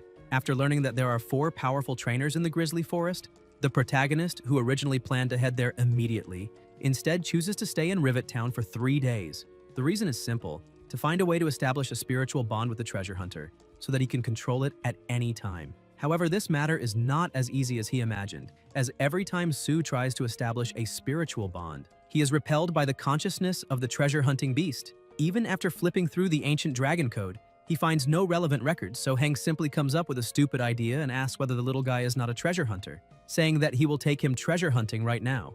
Unfortunately, things are not as simple as imagined, and the protagonist jokes about treasure hunting, saying that all he did that morning was chase butterflies and asking whether, after discovering that he is a useless beast, he should not just feed him to the dragon. The little guy gets angry and begins to release energy, and Sue asks whether he found something. The little guy points his finger. Heng looks behind and asks whether he means he sensed the aura of treasure from that direction. The little guy tilts his head, and the protagonist wonders whether this time it is real, thinking that there seems to be a wave of mysterious energy in his body. Sue smiles and says he does not want to go, that it might just be some kind of fake, and that it is better to go home and cook for the dragon serpent lizard. The little guy starts pointing insistently, and Heng asks whether he really wants to go, whether he wants that treasure so badly, and why he should help him obtain it. The little guy lowers his head sadly, and the protagonist says that he likes doing good deeds. But for that, the little guy has to agree to one request, and the little guy becomes afraid of being made into a slave. Sue asks whether he is worried about that and explains that it is only to establish a spiritual connection, not to subjugate him. The little guy understands, and the two bump fists. Heng thinks that it is impossible to establish a spiritual bond overnight, and even if it is proposed, it is easy to be rejected. while establishing a spiritual connection is different because as long as the other side no longer resists, it will not be difficult to gradually form the bond. Elsewhere, someone hands over a bottle. It is the attendant saying that the signed spiritual harmonium is there. The protagonist enters the place and the attendant asks whether he wants a glass of the special drink. Sue replies that he is just visiting, and the attendant gets annoyed, wondering whether he is the type of person who goes to a bar at noon just to look around and mutters to two young men that this guy looks strange, maybe a foreign mercenary or connected to those soldiers, asking whether they should check what he is doing there. Heng asks what that is and whether it is a treasure hunter or a junk hunter. He comes across items that look extremely old until he notices something and thinks that it cannot be the transformation color stone mentioned in the ancient dragon code. The journey of beast control and dragon transformation is filled with hardships, and the demand for evolution materials is almost absurd, with transformation color stones being the core materials required by extremely powerful dragon species on the path of transformation. And he never imagined that he would encounter something he barely even dared to hope for, all thanks to the treasure hunting beast, which truly is a mysterious existence. The attendant asks why he is standing there in a daze and whether he is a guest or here to cause trouble, and Heng replies that he wants a price for that stone. The attendant asks if he wants to buy that landscaping stone and thinks that it is true the boss found that stone in wilderness ruins, but even after searching it, many big shots found it useless apart from being pretty, so it was considered a landscaping stone and placed in the shop as decoration. But if he said that out loud, other customers would feel the shop had no taste.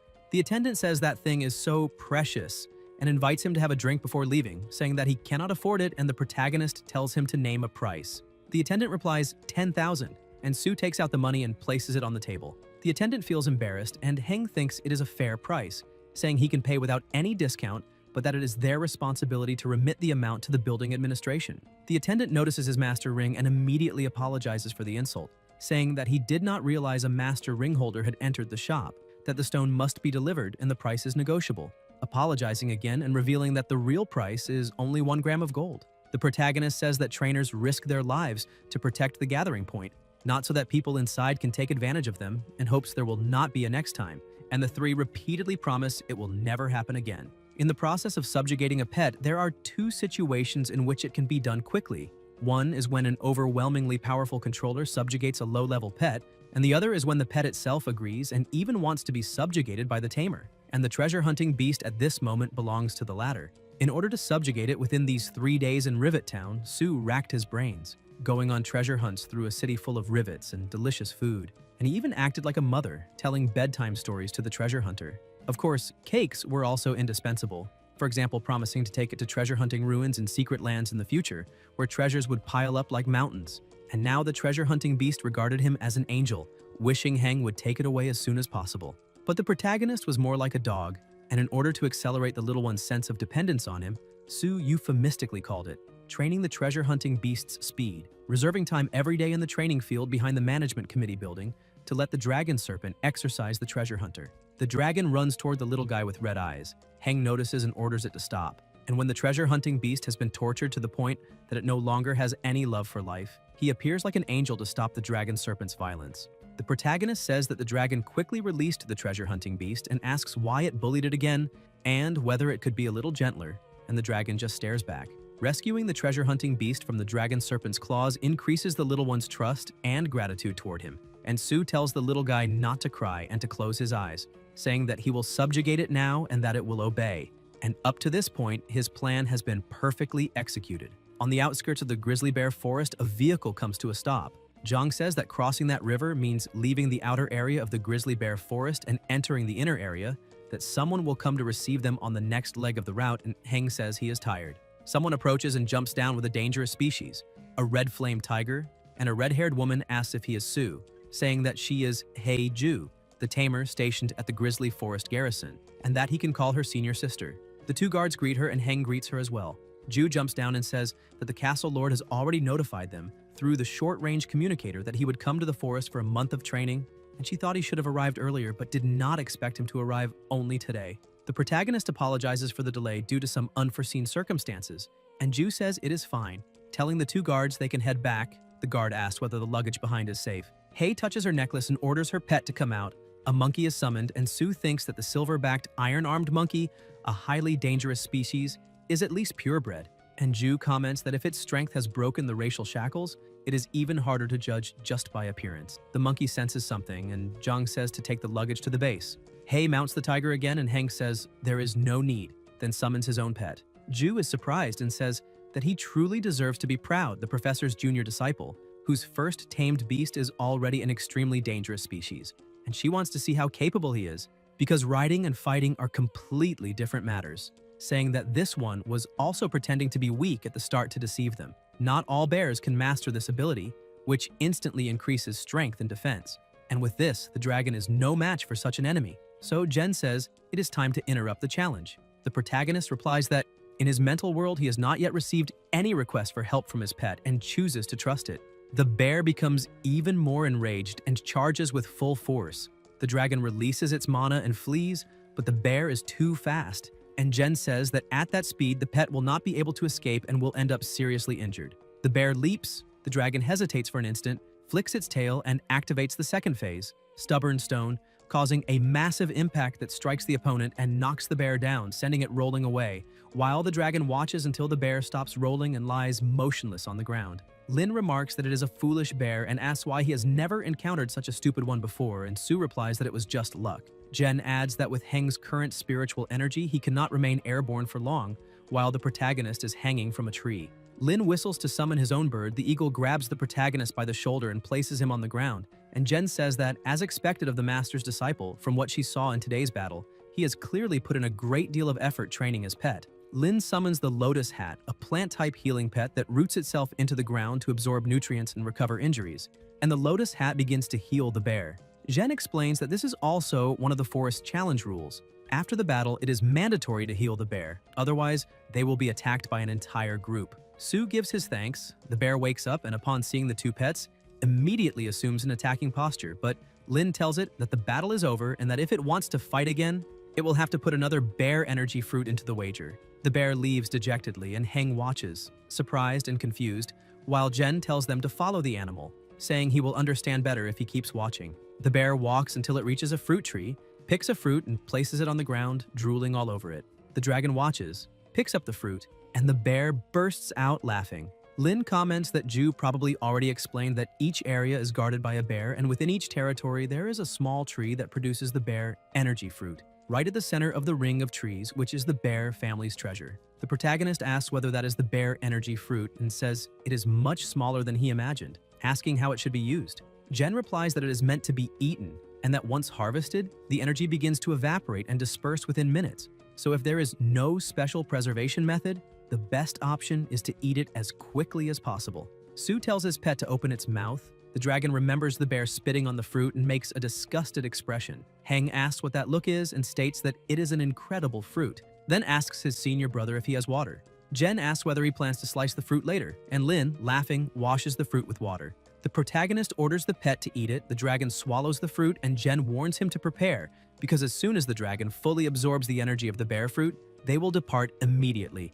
Otherwise, a great deal of energy will be wasted. Sue asks what he should prepare for, and Lin summons the owl lion and the rock python, calling both out, while Jen tells them to stay alert. Hing thinks that absorbing the bear energy fruit is truly not easy, and thanks them for standing guard. Lin explains that the bear energy fruit can be preserved, but usually by the time one returns to the base, it is already too late to consume it, so it must be eaten right there in the dense forest. And if there is no beast strong enough to stand guard, the best option is to find safe, hidden places like tree hollows or mountain caves, saying he will get used to it after experiencing it a few more times. The dragon stands at the center of the magic circle and the protagonist calls out to it, while Jen says that the fruit's mysterious energy will transform the biological body and even the cells at an abnormal speed, which will certainly trigger a strong stress response in the body.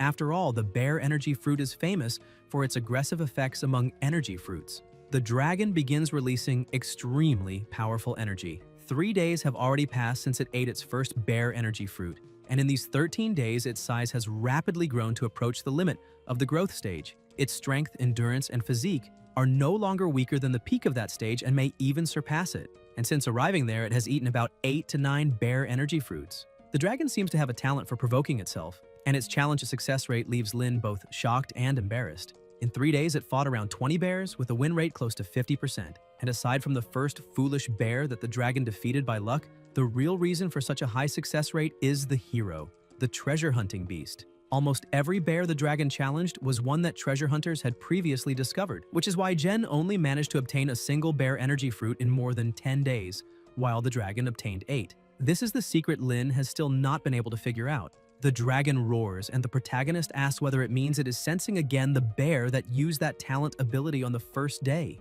The dragon nods, and Sue tells them to go take a look. Hidden behind bushes, Heng wonders whether this is another fight and thinks that the armored wolf is a mid-level, dangerous species that usually lives in dark caves and mining veins. And since this is the grizzly forest, it must be a tamed pet. There is a tamer nearby saying that, as expected, that guy is not enough, and ordering his armored wolf to advance and eliminate the bear. The protagonist thinks that the heavy armored wolf has no weaknesses, that it is a powerful special danger species, comparable to a weaker high-level dangerous species, and far stronger than Ju's red flame tiger. That wolf is in perfect stage and well-maintained. It charges at the bear, strikes it, and knocks it down with a single blow, and Sue is shocked by how easily the bear was defeated. Brother Huang had already said that Black Lantern Castle is a force that has existed in this wilderness for 100 years, and that in the process of development, battles and conflicts are inevitable, so some enemies naturally emerge. The force hostile to Black Lantern Castle appears to be made up of tamers, who control heavily armored wolves, because they dominate a habitat of armored wolves just as Black Lantern Castle controls the grizzly forest, though on a smaller scale. Their appearance in the forest is no surprise, and they must have come for the bear energy fruit. Sue wonders how they plan to preserve it, knowing that not even Black Lantern Castle has fully grasped the sinister method of harvesting energy fruits. The masked tamer approaches the fruit with a syringe and injects something into it, and Heng wonders what that is. The protagonist notices a scout beast above them. The tamer continues applying the liquid until he hears a sound and, annoyed, mutters that he never thought a rat would be hiding there. He calls his pet to take a look and mounts it. A few minutes later, the tamer is chasing after the dragon, with Sue riding on its back, and Heng thinks that this man is capable of taming a special classification dangerous species, a heavy armored wolf, and even sneaking into the grizzly forest while concealing his identity to avoid detection. So he must be someone important. The protagonist grabs the radio and reports that he has found an illegal hunter and requests reinforcements, but the radio has no battery. Sue realizes he has been too relaxed at the gathering point for too long, and that relying on his teacher's name for protection made him less cautious. He vows to himself that he will bring this information back and leave alive. Heng releases energy to boost his pet's speed, while the tamer continues riding the wolf in pursuit, ordering the heavy armored wolf to use its awakened skill to catch up and eliminate the rat and the beast. The wolf stops, looks ahead, and activates its awakening, Devil Attack, Straight Line Shadow Strike, rapidly closing the distance. The protagonist reacts and orders his pet to use Level 2 Devil Attack and keep running toward the densest area of trees. The dragon keeps running and flapping its wings, and Sue thinks that the acceleration effect of Level 2 Speed Boost is not as strong as Straight Line Shadow Strike, but it has the advantage of changing direction. Since the enemy likes reckless attacks, it is better to lure those strikes into the trees, and if luck allows, even drag the senior brother into the chaos. The wolf uses its paws and head to smash trees in half, and the tamer comments that the rat is too fast to escape. He then summons another beast, an electric-type tiger, mounts it, and orders it to pursue them. The tiger bursts forward at terrifying speed, quickly catching up to the dragon. Sue's pet manages to dodge the attack but still takes a scratch, and Heng recognizes it as a special classification, dangerous species, a lightning light tiger at the perfect stage. He realizes that at this rate, even if they are not captured, they will still be badly injured. At that moment, the protagonist comes up with an idea and asks the treasure hunting beast to guide them to the nearest bear leader's territory. The treasure hunter tilts its head, points the direction, and the dragon shoots off along that route. Sue orders his pet not only to flee, but also to counterattack with Earth Spear sacrifice, and while retreating, the dragon activates the skill and raises a stone barrier. The tamer commands his pet to attack, his ring begins to glow, the wolf smashes through the stones, and the chase continues. The tamer sneers that he does not believe the boy can escape. Heng looks back and sees the pursuer refusing to give up, the tamer ordering them to be found. The tiger sniffs around and begins to feel fear, and the tamer asks what is happening. When inside a cave, a series of red eyes open in the darkness. The bear chief emerges from its den, and the tamer panics upon realizing it is a leader-rank monster, ordering his pet to run. On the other side of the forest, the protagonist looks back and thinks that the bear leader can summon the entire group to attack, and that without his teacher's token, even a powerful hunter like this will not be able to withstand all the bears of the grizzly forest. He orders the dragon to run, saying they must return to base and call Senior Suayu, otherwise many of the forest's energy fruits will be stolen. The dragon activates Level 2 Devil Attack speed until it suddenly stops, and Sue shouts for it to dodge quickly. The dragon leaps and climbs onto a tree. The tamer remarks that it is a pity that he was lucky to dodge, and Heng asks whether he really managed to catch up. The tamer replies that his lightning light tiger has a target locking ability, so even at long range it can still track the enemy. The protagonist realizes it is a tracking skill. The tamer says that using the bear leader to draw danger and then fleeing to report is a clever strategy, but Su must understand that a tamer of his level is easy to use an idiot bear as a shield, and that in the end, he is nothing more than someone who can only control a low-level scaled lizard. He orders the tiger to finish everything. The tiger charges, but suddenly stops, confused and frightened. The dragon activates level 2 awakened power, and Su understands that the treasure-hunting beast, being of the mysterious type, has used its talent skill, illusion, making the pursuer see the dragon as an ordinary scaled lizard. Although the dragon's power cannot completely restrain the tiger, it is enough to buy a few seconds. Fortunately, he had prepared a smoke bomb using residue extracted from dense black grease, and now it finally proves useful. The explosion erupts, smoke spreads, and the dragon shoots away. Heng says this is their last chance. The tamer shouts that Su is still trying to escape, swearing that he will be finished today no matter what, and orders his tiger to use lightning dash to catch up and kill the trash first and the beast afterward. The tiger leaps, about to strike, but someone with a glowing ring activates a level 6 fire defense skill, Fire Guardian. It is the protagonist himself who raises a barrier and hurls the tiger away. Su wonders since when Fire Guardian could directly protect him and why no one told him earlier, complaining inwardly that he nearly died of fright. The tamer says that skill is normally mastered only by high-level dangerous species sealed in a special ring, and that such a ring is rare even among tamers. Not even he possesses one, so he demands to know who Su really is. Heng ignores the question, asks his pet what it is waiting for, and orders it to run. The tamer snarls that Su still wants to escape, that no matter who he is, he will not have a chance to report anything, and that he will have to show himself eventually. A white lion is summoned, and the protagonist asks how many tamed beasts he brought, saying this is unfair. The tamer replies that it does not matter who the master is, he will definitely kill him today. The dragon stops, and the tamer asks whether it will not run anymore. Su asks whether he recognizes that tamed beast. The tamer looks up in shock and realizes it is the green hummingbird, Lin's scout pet. Jen approaches with her pet leaping onto the ground and demands to know who dares harm her junior brother. The tamer asks whether she also dares to stop him. Lin replies that he will not only stop him but also kill him. And Jen says, "City of Sinful Fire, trash." Heng recalls that he has heard of them before. The full name of the City of Fire is the Sinful Fire Gathering Area, also a large-scale gathering place with deep and exceptional foundations, and it has always been hostile to Black Lantern Castle. Unlike the Grizzly Forest, their leader appears to have a deep connection with the wolf leader, which explains why their main force of tamed beasts is of the wolf type. The tamer says they are becoming more and more arrogant, but doubts they can do what they claim. All of the tamer's beasts charge forward as he declares that when Su is about to lose his life, he wants to see whether he will still be so arrogant. The beasts surge ahead. Lin smiles and says he will find out whether they are capable after he's eliminated. Jen summons her python, which releases its power and flings the wolf away, and the protagonist calls out to his senior brother. The wolf is struck in the face. Lin summons a flame and heat avatar that slams into the wolf and hurls it away, and the tamer looks on in shock. That is a flame and heat avatar with poison, martial, heat, magic, and charm attributes, a special classification dangerous species. Su realizes that his senior brother planned this from the start. When he summoned the python, he also summoned the flame and heat avatar, but concealed it with a magical stealth skill, preparing an ambush. This is the combat capability of a tamed beast with 5 attributes. The wolf begins releasing flames and terrifying power, and the tamer, still stunned by the flame and heat avatar, admits that it truly is a rare tamed beast. And no wonder Lin dares to be so arrogant. He hid it so well that not even the Sinful Fire City's intelligence agency discovered that he had tamed such a rare creature. Lin asks if, now that he has found out, the man understands how he will be killed today. The tamer scoffs, saying that an avatar of fire and heat wants to kill him and must be daydreaming, claiming that the armored wolf is also among the few special-level danger species, and that a mere fire and heat avatar will not be able to defeat it. The wolf uses a straight-line shadow strike, opens its huge mouth to swallow the avatar, but the avatar dodges and releases flames at it, hitting cleanly and blasting the wolf away.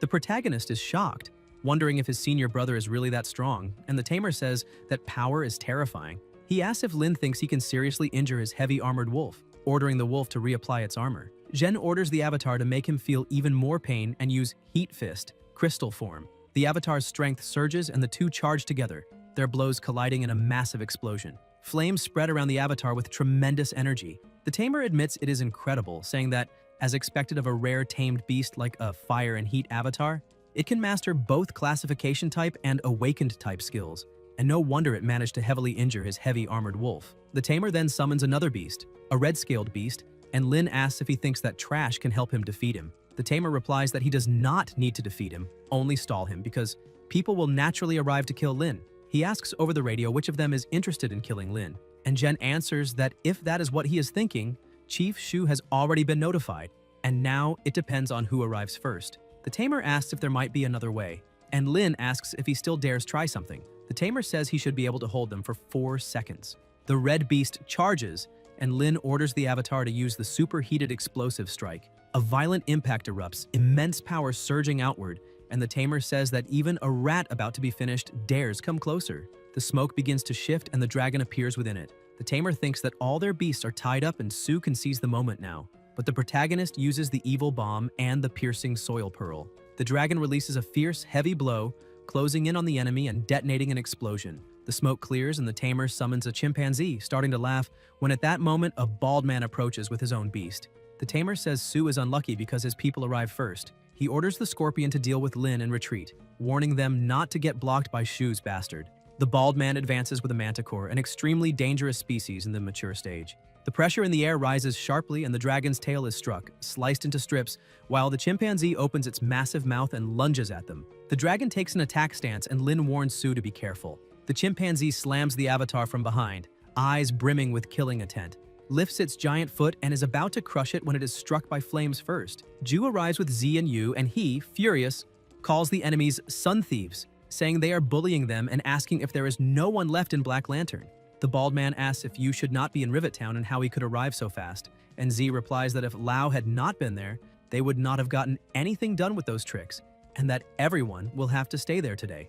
The tamer says that since their grandpas dared show up, they must be prepared, and orders them to bring out the final trump card, telling them not to hide anymore. The bald man explains that the creature was kept as a secret weapon against KE, but this time it will be used to bury those 4 bastards. He says 4 tamers will die at once, including 3 high-level ones.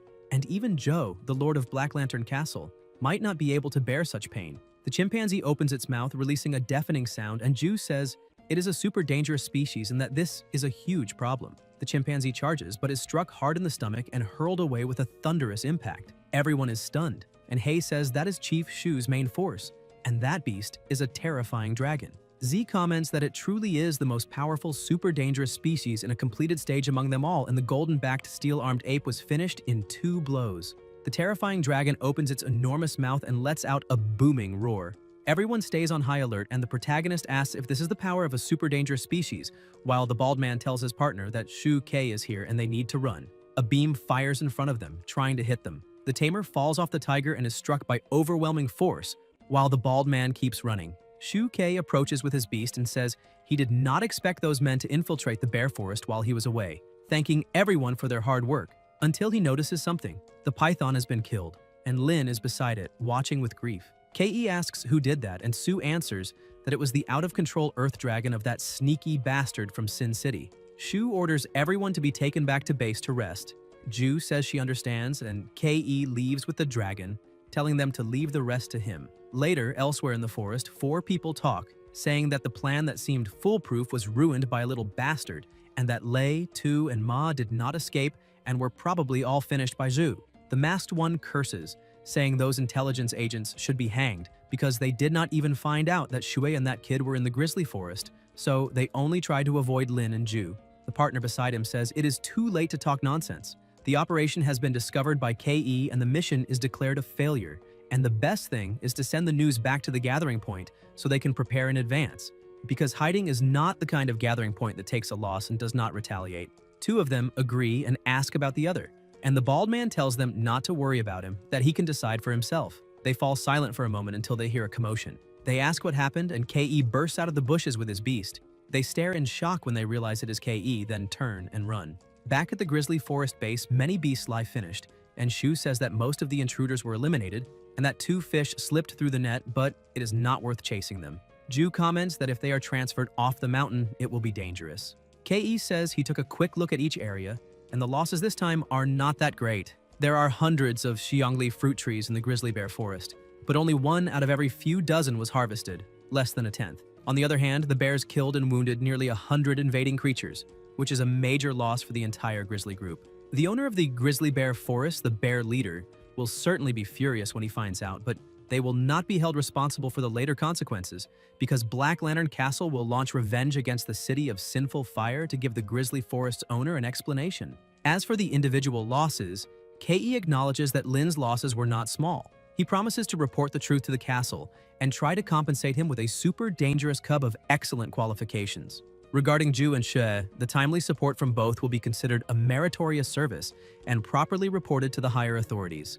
Yu thinks to himself that it was fortunate they did not investigate why the young master left his post without authorization and remained in Bear Forest. Shu then asks why he was not in Rivet Town and what he was doing there. She replies that he came to support Lin and Su. Ke tells him to stop pretending, stating that he has no patience to argue about that and that he will take him back to Rivet Town immediately and make him stay there. Shu leaves awkwardly without arguing. Shu comments that the plan of Sinfire City being thwarted this time was mainly due to Su and Heng, and that both deserve credit. He believes the castle lord will be very satisfied and will not hesitate to reward them. Since they are in Grizzly Forest, they cannot ignore the achievements obtained there. Shu suggests that the base warehouse has many valuable items, and that he can choose one or two as a reward. Su replies that if Lin had not arrived in time, even though the enemy's plan was ruined, he would probably have lost his life, and that it would be better to transfer this reward to his senior brother. Ke smiles and says that it is a good thing to see two juniors so harmonious. He assures them that both are indispensable and that Lin's rewards and compensations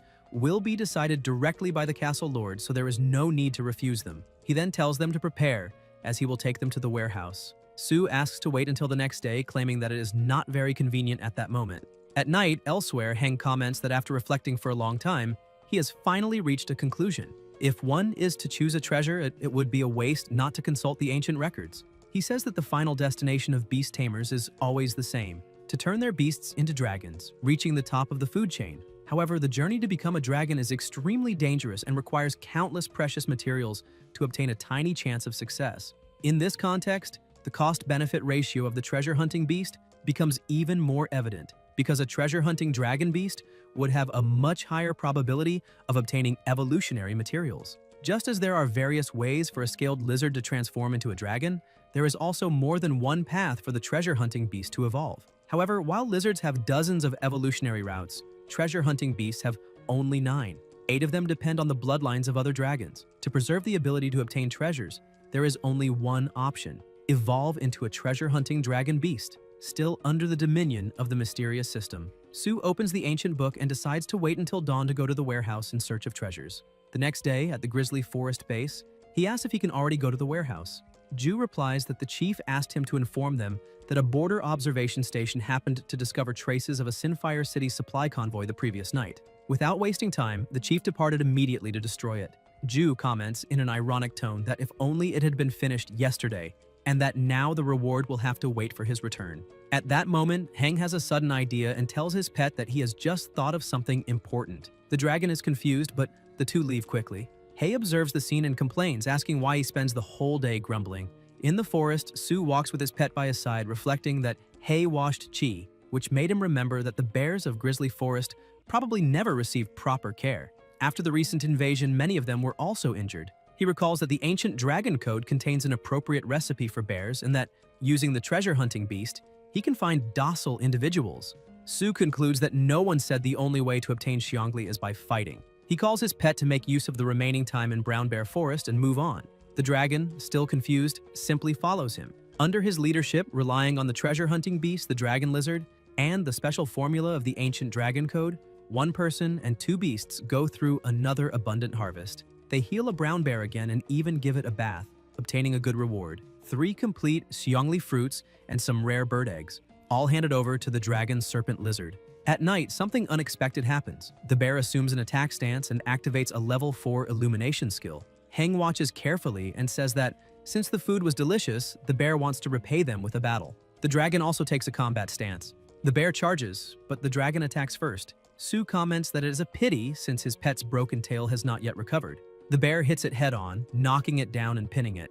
Su tells his pet to admit defeat, reminding it that the injury has not healed yet, but the dragon insists on fighting. The bear glares at the dragon with red eyes and raises its paw to attack. The dragon grabs both paws, unleashes its power, and activates Dragon Song combined with the Warhammer, releasing an absurd force. Heng gets excited at the sight while the bear flees in terror. Su is surprised to realize that this is a level 4 illuminated skill. He approaches his pet, strokes it, and says he did not expect it to be so talented in Long Wei, reaching the 4th level of illumination. Fragments of the dragon's skin begin to fall off, which makes Heng worried. Suddenly, an overwhelming energy is released. The dragon's tail regenerates and becomes even more powerful. Su is astonished and recognizes this as late growth, finally manifested. Elsewhere, Kei asks whether the dragon serpent really grew and whether what he heard is true. The answer is affirmative, and Lin is testing the creature. Shu asks if this is happening on the training field. At the base entrance, Jen calls his junior brother and asks whether the chief has already returned. Kei replies that the supply convoy has been dealt with a small delay, and comments that he heard Su's dragon lizard has reached the final growth stage. Lin confirms that it fully meets the standards of that stage. Shu remarks that the progress is truly incredible. The castle lord only expected him to break his limits, and entering the final stage would already have been a bonus. He did not expect him to completely exceed expectations, demonstrating the true spirit of the Black Lantern. He orders that, the next morning, arrangements be made to go to Ermet City, and that someone take the young man back to the castle as the special training has been completed. Before that, however, he will take him to the storage to choose rewards. Su says he has just returned and that the journey was exhausting, suggesting choosing the next day. Kei responds that he already broke his promise before, and that since he had promised 2 items, he will compensate him by allowing him to choose 1 more. In the warehouse of the Brown Bear Forest Base, Su asks if he can really choose freely. Shu says he will wait outside. Heng runs excitedly at the sight of the quantity of treasures, commenting on the vastness of the Brown Bear Forest, which includes forests, lakes, rivers, valleys, and hills, each region producing different materials. Su remembers that he can only choose 3 items and asks the treasure hunting beast to look for something specific mentioned the previous night. If they find it, he will help it evolve into a treasure hunting dragon beast. The creature runs off among the treasures. Su comments that in the end, everything depends on luck, until Heng notices something strange when he sees it stopped on the chest of a statue, refusing to move away. In the city, people carry boxes back and forth. One of the men holds a piece of paper and warns them to be careful with the pilot master's baby. Lin comments that Chief Shu recently eliminated several gathering points of Sinfire City, and that, judging by their style, revenge is inevitable, so it is best to double their vigilance on the road. Shua asks what he's talking about and who exactly is being looked down on, stating that now that Su has arrived in Rivet City, he has entered their territory and they can guarantee that he will return safely.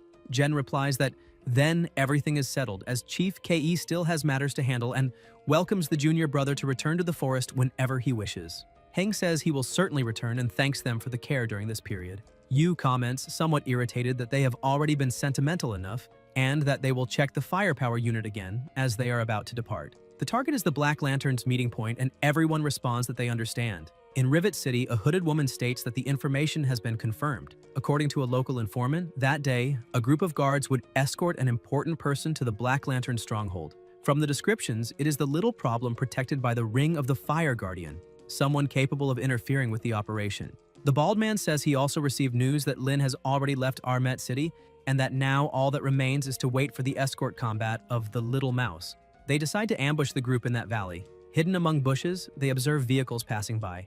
The bald man snarls that the cursed rat has developed a special taste for escaping death, and that the hunting team exists solely to make him taste the fear of being finished off. He guarantees that this time, he will make the man watch his own brother die. Suddenly, an explosion echoes. The bald man asks what happened, and Lin appears from behind with his avatar, telling him to stop hiding. He says that the 2 companions have already been massacred by Shu, and that, as for him, he will handle the job personally. The bald man panics and says that it is impossible. Jen tells him to look more carefully and asks whether Su's team deliberately stopped at the entrance of the valley without entering it.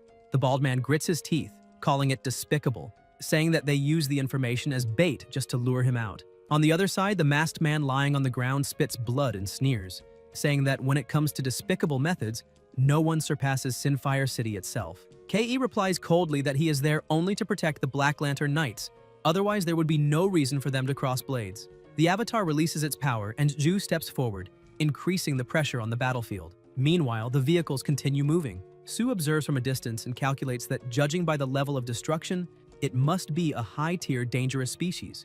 He remembers that his senior brother asked them to depart with a half-hour delay precisely because of this. Realizing that the situation has been resolved, Su calls the chief, thanks him for the support, and says that in the future when Ke returns to the castle, Huan will personally offer thanks. Ke simply tells him to hurry up and not keep the castle lord waiting. 2 days later, at the Black Lantern gathering point, the fortress master remarks that he heard Heng worked hard and asks whether there was significant progress. Heng replies that he did not disappoint his teacher. He then summons his dragon. Zul stands up, walks over to the creature, and begins examining it closely, even opening its mouth to inspect it. Su grows tense, thinking it would be best if the dragon did not move, because if the master became irritated, he could easily tear it apart. He comments that Sinfire City has been severely struck in recent days by the vassals sent by the master, including the armored wolf breeding sites, which were also destroyed by the senior brother. Heng asks whether they will not attempt revenge again against Grizzly Forest and Lin, Ju, and the others.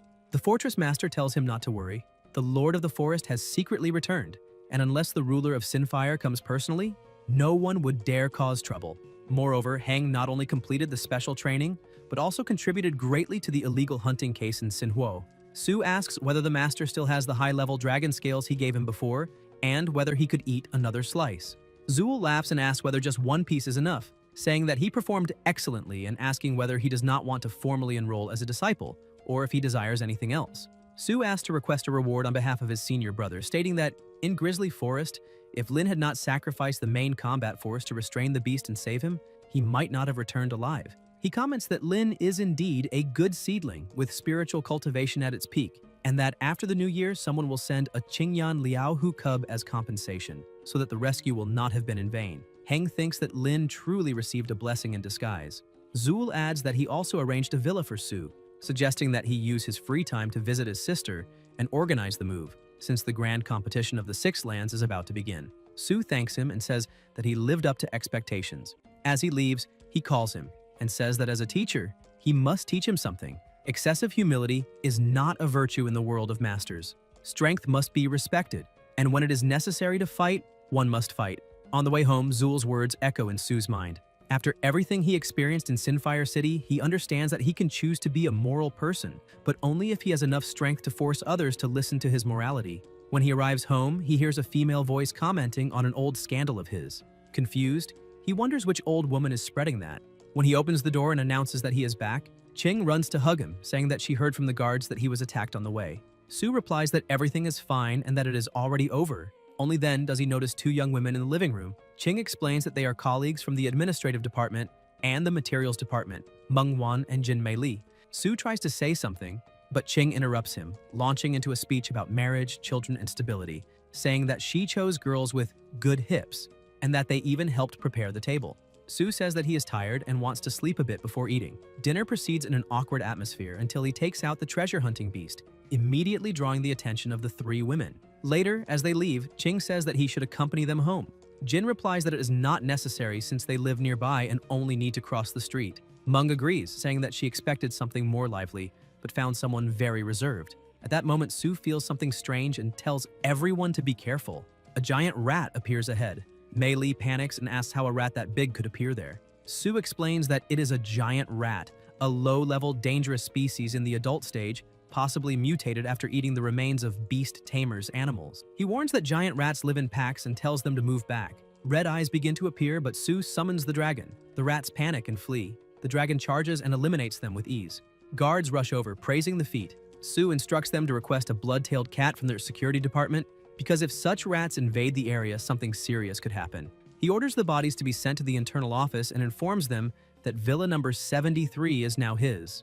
Later, Heng discovers that this villa was He's former residence, and that since then, the troublesome Lu Ling, the neighbor across the way, has begun behaving himself, especially after seeing Su's sister. One of the men tells them to be careful not to dirty Master Su's garden. Su Reng, however, already had other plans to make use of the corpses of those dreadful rats, because raising and maintaining beasts as mounts, especially the snake dragon lizard, the great devourer, along with the consumables for dragon transformation and skill development, is extremely costly. The thick black grease previously used to make money is, after all, a material for crafting strange items and also a strategic resource, and if it circulates too easily among many traders, it becomes unsuitable. The mutant ferocious rat that appeared this time, however, makes Su Reng consider another possibility, related to the ancient dragon code, the fragrance of plasma, also called the bloodline fragrance, whose name already indicates its function. The principle of this perfume is to simulate an illusion, almost connected through plasma between the tamer and the pet, allowing both to immerse in it for a short period to accelerate mental synchronization, bond formation, and even training for those who have not yet become riders. It can also accelerate spiritual connection with young pets in Yucheongdan. Thinking about this, Su Reng believes that the bloodline fragrance could become a mass-produced commodity, so he adds venom from the dream-devouring worm's poison sac to the fluff on the underside of the moon orchid leaf, bonds it with a binding agent, and performs distillation and purification. As he mixes, he wonders if that is really the scent of plasma, and comments that if it truly works, it would be a good way to make money since the cost is low, although he is unsure whether the effect will meet expectations. The little one asks what happened and what that smell is. Under the effect of the plasma aroma, Su Reng and the treasure-hunting beast enter a hallucination at the same time. Reng seems to have become the old father of the adult treasure hunter, and after the little one was born, he would take it out every day to hunt for treasure until they found a massive mountain of riches.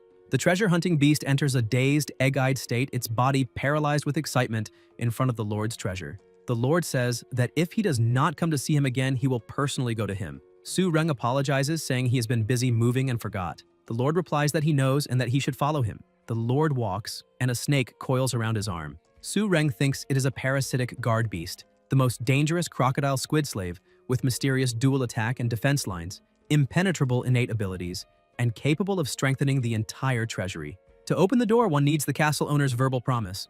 Otherwise, the person will be swallowed in a single bite. Compared to that, Chief Shu's treasury is not on the same level. The door opens and the Lord explains that the second-floor treasury is the fundamental reserve of the Black Light's gathering and that this is the first time he has promised a beginner rider 3 items. Not wanting to disappoint the castle owner, Reng thanks him and accepts, saying it is good to have someone helping. Unlike Chief Shu's messy treasury, the second floor of the Black Lights resembles a massive library, with treasures neatly arranged and items covered by acrylic-like cases emitting a faint glow. Su Reng thinks about not disappointing the castle owner and making the most of the opportunity.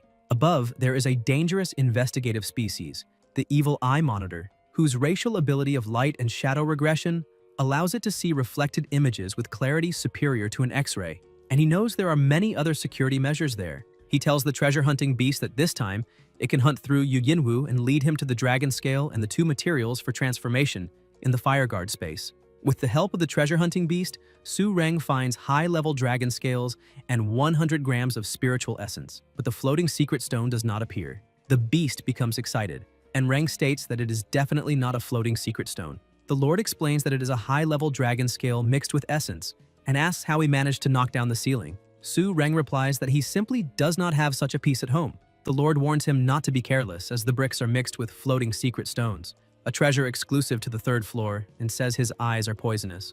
Su Reng thinks that poisonous or not, he is a treasure hunter capable of finding even treasures hidden in the ceiling. Later, Reng sits with a book in hand and says that all the materials needed for the dragon transformation ceremony are now ready. He keeps flipping through the book while the treasure beast watches in confusion. Su Reng comments that he had imagined something like a dragon lizard and wonders if it really turned out to be something so simple and crude. He then picks up the treasure beast, places it in a spot full of riches, making its eyes shine, and announces that the dragon transformation ceremony will begin.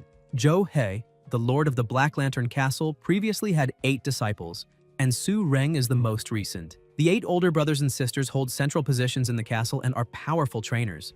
This improvised meeting, initially between Bai Susu and the eldest sister Kuna to discuss with Lu Ling, the candidate for the hunting guard, ends up being used by the 3rd senior brother to introduce Su Reng to the 2 senior sisters, so he rushes to the door. Everyone sits around the table. Qiwu comments that she heard the teacher intends to form the 8th hunting guard and asks whether all team members and followers have gathered. Susu replies that those summoned have already assembled and asks if they are still choosing the final member. The protagonist listens silently and thinks of Karara Mamoru, while Ku says she does not know. The hunting guards are a special group composed of trainers from the Black Lantern gathering area, although other gathering areas also form similar structures. They are responsible for hunting the offspring of dangerous creatures in the wild, with the main objective of collecting materials and treasures. Each Black Lantern hunting guard consists of 4 drivers and 12 followers, and currently there are 7 active guards in the entire area. The beast eggs used by the Black Lantern to select tamers are all brought back by hunter Huang Wei, which makes this organization extremely important.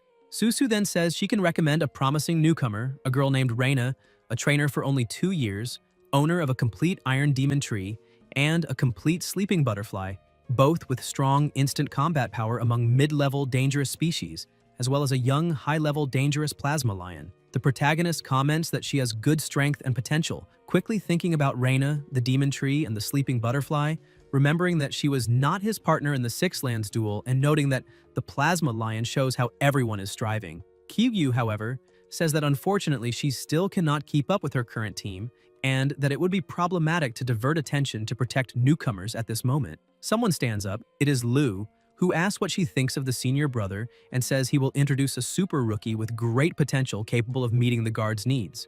Ling points directly at Su. Ku says she has just connected with the younger brother and that they can rely on him, as when the time comes he will be able to obtain good things. The protagonist asks what connections those are. Susu scolds the third senior brother for causing confusion and says that the younger brother has only been a driver for 2 or 3 months, asking if he wants to throw him into the fire by sending him to a hunting guard. Q asks if the super rookie is the younger brother. Lu replies that yes, the recommendation is precisely the junior super rookie, and asks them not to underestimate him just because he has only been a driver for 3 months and has only one beast, because it is one of the most dangerous species. He recalls that the brother's snake dragon, more than a month ago, while reinforcing the northern defense line, was already in full growth, and that according to its talent after Grizzly and the Feast, that growth should not yet have ended, characterizing late-stage development. Q questions whether a highly dangerous species can be called a super rookie, and Susu asks whether the snake dragon lizard is truly entering its late growth stage. The ring on the protagonist's hand begins to glow, and everyone realizes he has just summoned his beast. The dragon lizard appears, and Su thinks about the furniture around, reflecting that with that size and aura, if it had not escaped the final stages of growth, how could it have reached that stage just the day before? Susu says that what he lacks most now is real combat, and states that he can go with her, as her Karaway will carry him, allowing him to train as much as he wants. Q comments that the 7th senior sister already has her Karahara guards complete and that one person is still missing. Susu says she's not joking and declares that the younger brother will be her man from now on, while the protagonist thinks he still cannot decide. Ling asks if there are so many guests today, and then Tim appears, son of Papa Jolly and owner of the pharmacy where Su had tested the bloodline incense. To deal with the 6 places confrontation, Su plans to replace all previous plasma incense with Ganke, rapidly strengthening the snake dragon lizard. The bloodline incense is a new drug, unprecedented in the Black Lantern, costing 100,000 per bottle. Since the market has not yet opened, Su has only been able to send free samples to pharmacies with initially modest effects. Even so, Tim shows up wanting to buy a large quantity. The seller asks for 10 more bottles. Su says he only brought one sample that was already sold 10 days ago and that he does not accept credit. Tim clarifies that he will pay up front, shows cards prepared by his father, and Su cannot understand how everything changed so quickly. Later, the seller says they can make money and obtain products, asks them to contact him if there is news. Rang leaves exhausted. The seller explains to his son that if they do not sell, the losses will be enormous, says that it will become scarce once it spreads, and reminds him that the young man is the genius disciple of the castle's great master, a talented writer capable of producing this kind of magical perfume. Taking the opportunity to gain wealth and make connections, he does not know exactly where to start and asks why one should do business just by looking at someone's eyes.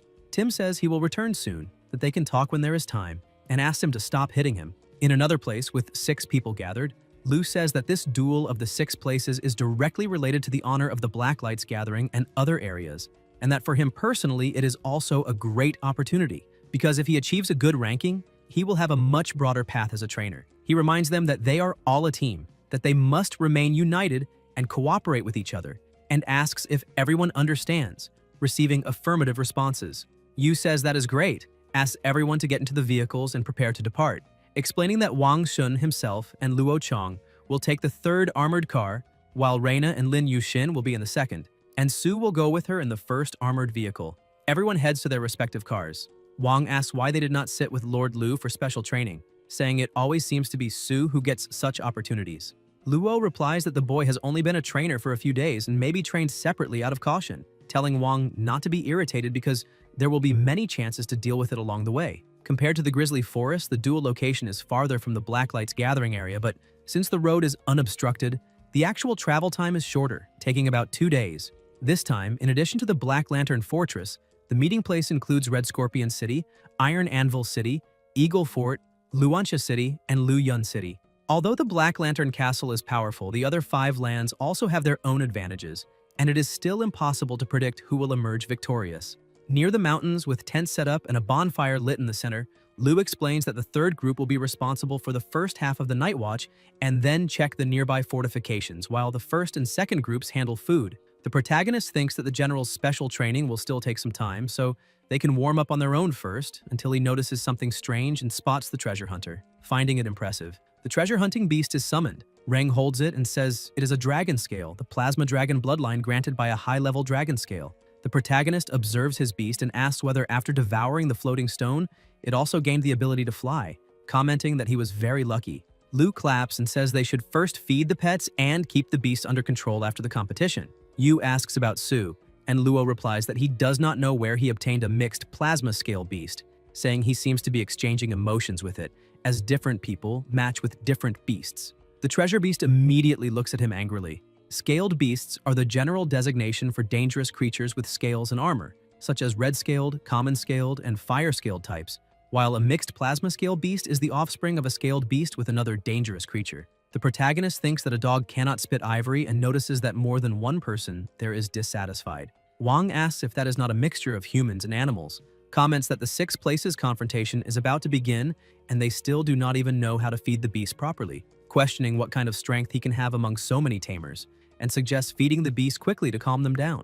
They summon their beasts: the Highland Earth, the Steel-Helmed Mountain Lion, the Iron Demon Tree, the Sleeping Butterfly, the Plasma Lion, the Flower Phantom Tiger, and the Electric-Tailed Swallow. Qing reminds them that during special training, it was already said that they all represent the Blacklight's gathering, that they are a small team and must remain united, asking whether it is appropriate to gossip like that. Luo replies that a small team should listen to the strongest, and that if someone becomes a burden, it could drag the entire team down, saying that in that case there will be no need to rely on Brother Wang. At that moment, Luo's beast begins to tremble upon sensing the terrifying aura of Su's beast. The two stare at each other and charge, and the dragon lizard pushes the other beast away. Luo asks what he means by that, and Reng looks around, asking if he is talking to him. Luo asks if he wants to cause trouble, and the plasma wolf is summoned. The protagonist says no, that it was just a misunderstanding, that he gave no order to fight, and comments that his beast seems to be in a bad mood, perhaps because someone spoke ill of it. The dragon also strikes another beast further back, and Su says that even he cannot fully control it, remarking how difficult it is to be human in that situation. Wang also becomes irritated. Luo asks what he is doing and reminds that they are a small team and must unite. Reng replies that it is normal for there to be mixtures of humans and animals, that it is not polite to say such things, and that a small team should indeed listen to the strongest, because if someone drags the team down, everyone will suffer, asking if that is not how it is. Wang hesitates before speaking, and the protagonist says that at that moment he will still have to rely on Brother Wang and asks about training. Wang replies that he was referring to the scaled beast, not the lizard, and asks if he made a mistake. Su asks if he's afraid, and Wang retorts that they are not a team. Reng replies that he truly does not dare fight alongside Luo Chang, since he ended up letting the snake dragon lizard face 4 at once. Lu observes silently, thinking that Su seemed calm at the training ground and did not expect to see such a rigid side, finding it interesting. Later, still there, the protagonist says he is not intimidating anyone and that they can go together. Wang comments that he considers himself a veteran and is trying to improve. Su replies that these are simple and effective tactics, but in the face of absolute strength, they seem naive, and that if they continue like this, the snake dragon lizard will not need to use much strength to break them if they are not careful. The wolf opens its mouth and begins to emit a sound, only to be struck and thrown away by the dragon lizard. Everyone watches closely. The beetle also takes an attack stance. The lion roars and charges, and the dragon lizard exchanges blows with both, sending them flying in sequence. Qing wonders when he became so strong.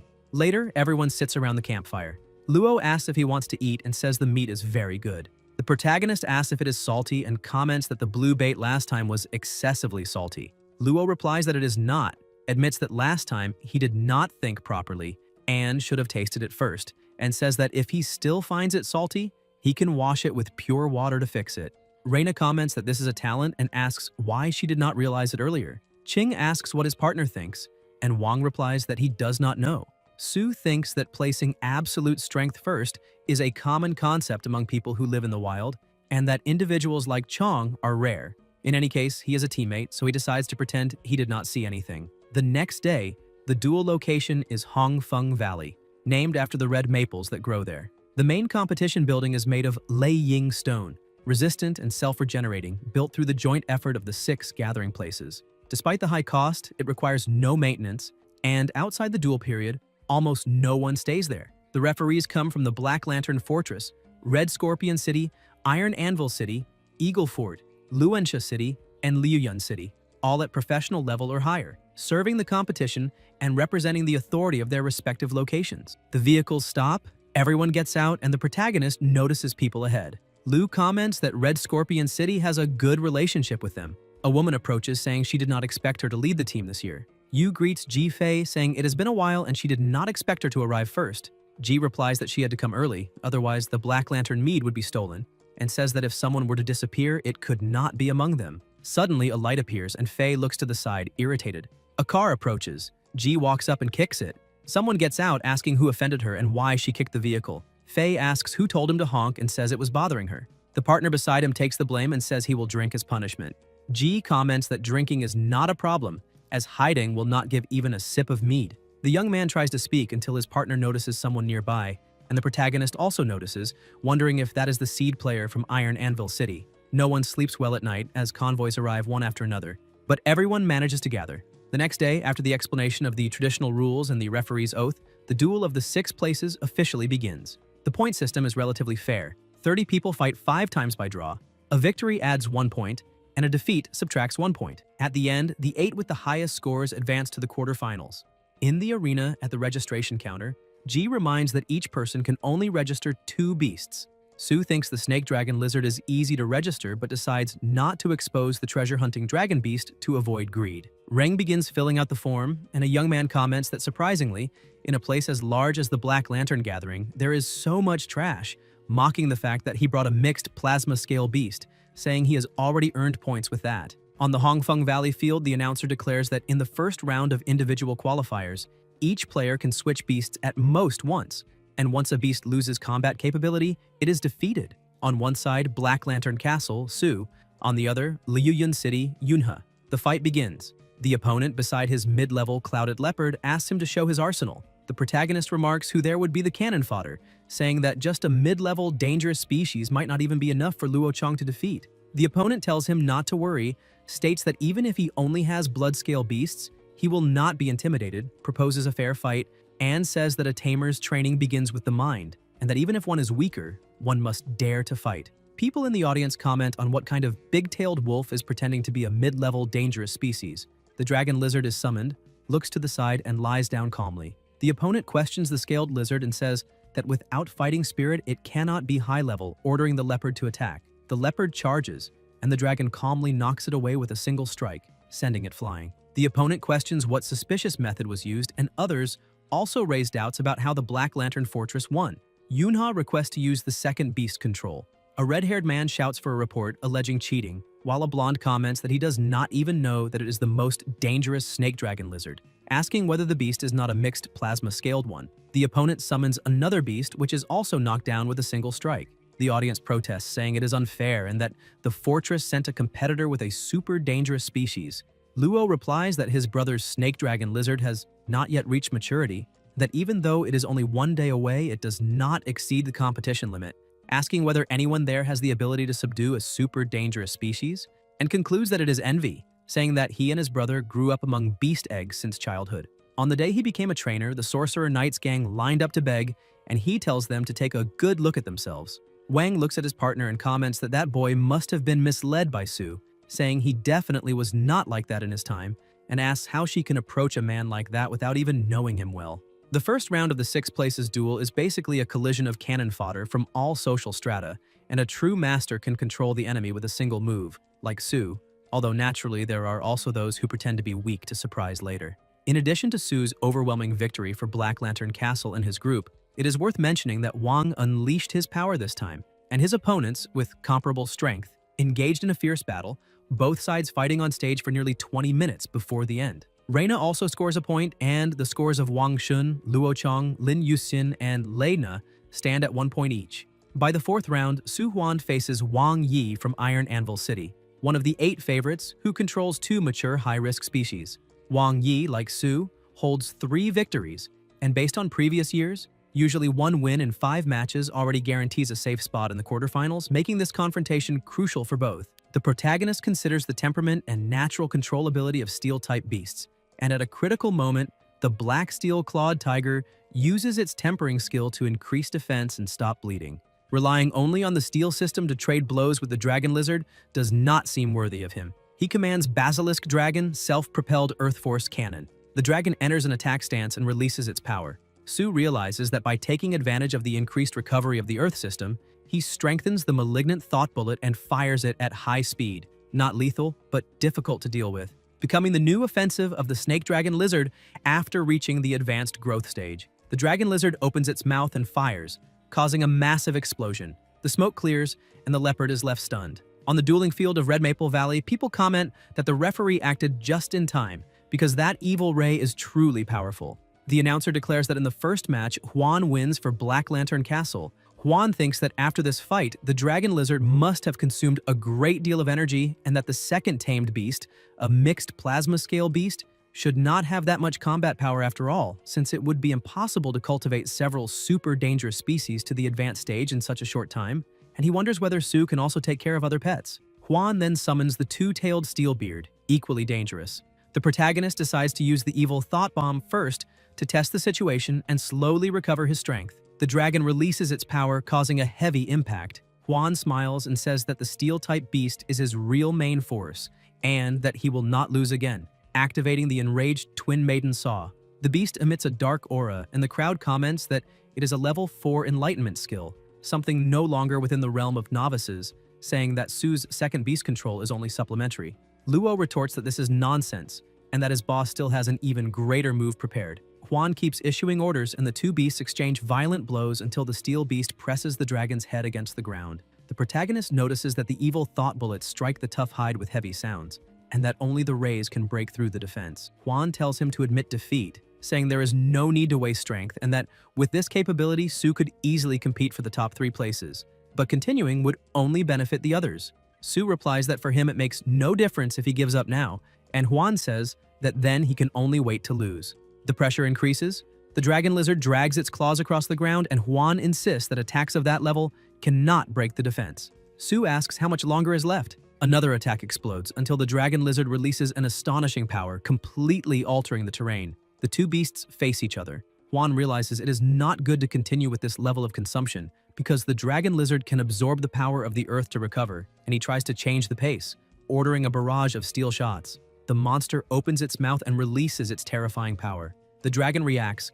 and Juan takes advantage of the opportunity, ordering the steel crack sniper. The dragon moves away, but the particles keep advancing. A rope coils around its body, and Juan's beast becomes excited. Yet the dragon breaks free by force and summons a hammer wrapped in an oppressive aura. Juan says he does not want to continue.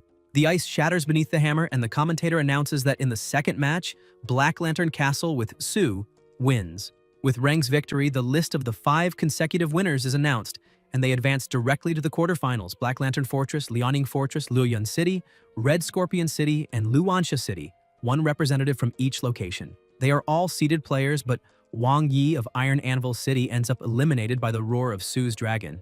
There are still 6 players left with 4 wins and 1 loss, and it's a pity that the other members of Black Lantern Fortress are not among them. They will accompany him to the very end. After the elimination stage, 3 of those 6 advance to the quarterfinals, and first place naturally goes to Wang Yi of Iron Anvil City, whose strength is impressive. By now, the top 8 have already been decided and await the decisive battle on the following day. The quarterfinal format is simple and direct, elimination style, with the qualifiers competing one by one, the winners advancing and the losers being eliminated. Su once again demonstrates Yu Huang's luck and is drawn in the very first fight. By coincidence, his opponent is Li, the weakest pilot among the 8 from Lianying Fortress. Juan immediately admits defeat, and the protagonist comments that Li's master recovered well, and that he will eagerly await the next match. The people in the audience comment that in less than 20 seconds both tamers gave up, and that the gap in level was clearly enormous.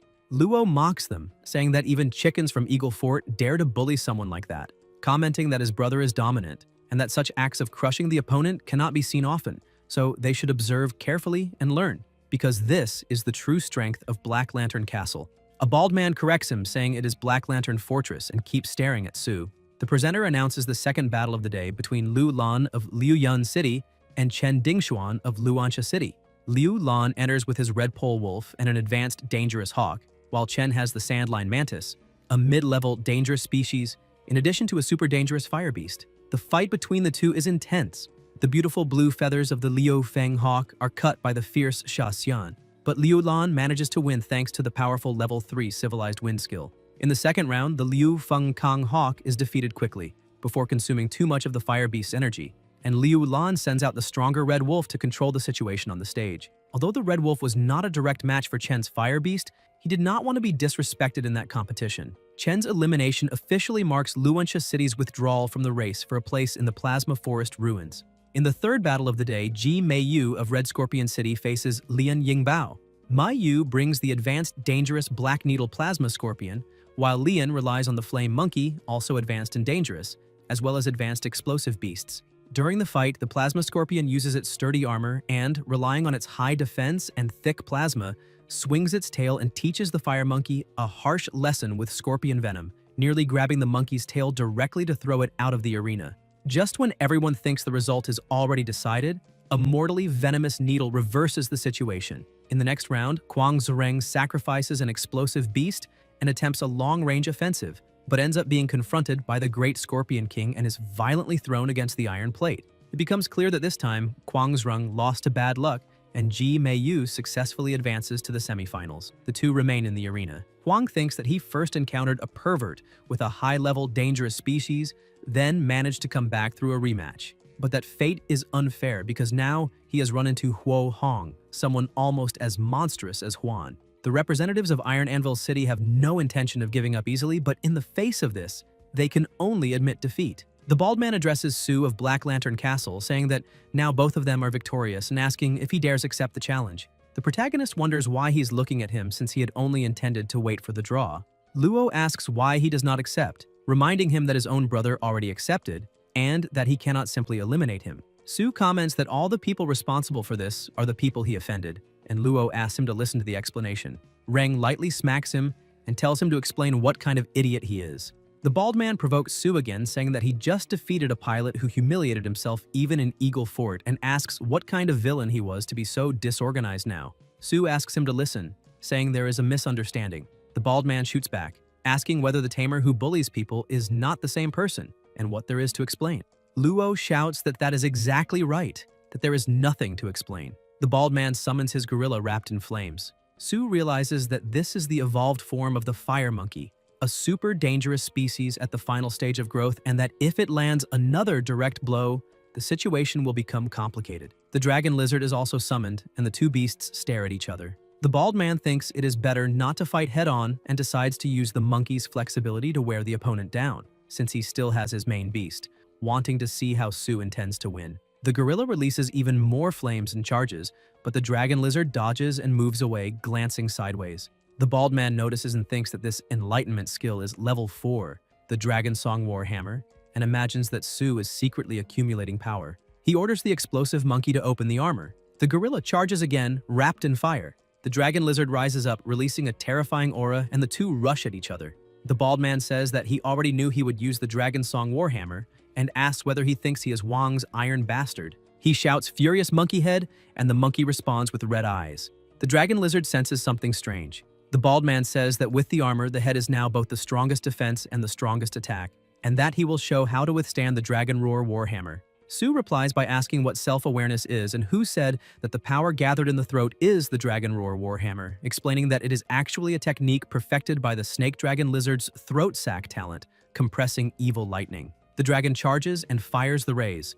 The bald man senses the danger and orders a retreat, but it is already too late. The dragon lizard releases an extreme power and opens a huge hole through the middle of the gorilla's body. The bald man watches in silence. The presenter announces that after the battle, Sue of Black Lantern Castle has won. The bald man, however, says it is not over yet and summons his eagle, stating that this time he will not give another chance. The protagonist thinks it is very unfair to the snake dragon to limit the fight to the rule of being knocked out of the arena, since the griffin is excellent in aerial combat, while the snake dragon has never experienced that kind of battle and he wants to settle everything in a single move. The bald man, meanwhile, realizes that even after the explosive monkey had already consumed a great deal of energy, the snake dragon still retains astonishing strength, and that almost insane desire to fight truly alarms him. Sue says that maybe there is a way to try and ask them to wait a little. At that moment, a voice announces surrender, and Reng looks to the side and sees Lu, who states that as the leader of Black Lantern Castle, he has the right to make that decision on behalf of the players.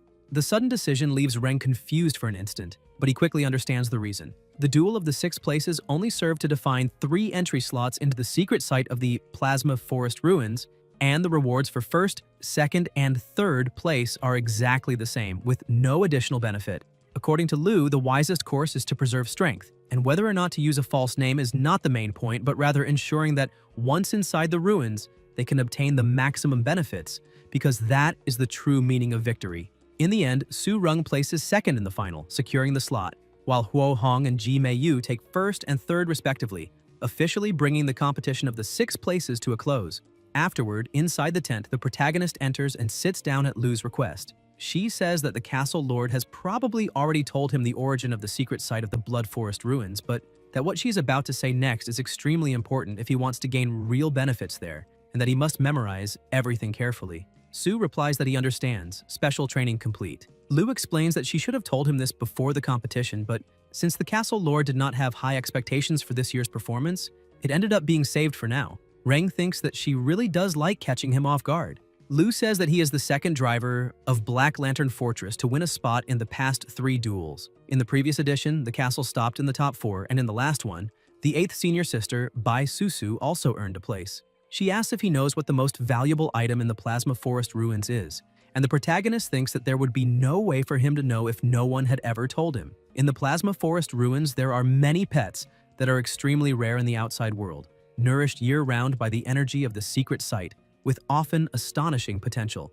These young creatures are highly valuable and difficult to find, but according to the owner of the ruins, it is not permitted to take too many of them. Finding 1 or 2 that truly match oneself is already considered the greatest gain of the trip. In addition, if there is still capacity, it is also possible to collect resources in a targeted way since the ruins are rich in plasma and dragon-type materials, which can be used or traded with other trainers. Su thinks that the way she describes it, this opportunity is truly rare, and he remembers that he still has the treasure-hunting beast. Lu adds that the secret land of the Blood Forest ruins is extremely vast, and that even after years of joint exploration by the 6 great gathering places, only about 1/10 has been mapped. Considering that they belong to the domain of the Black Lantern, that is all the information currently available. She recommends that he first explore the already known areas since they are relatively safer, and reinforces the importance of caution, reminding him that despite the ruins owner's verbal promise to protect visitors, over the years many people entered and never returned. Su replies once again that he understands.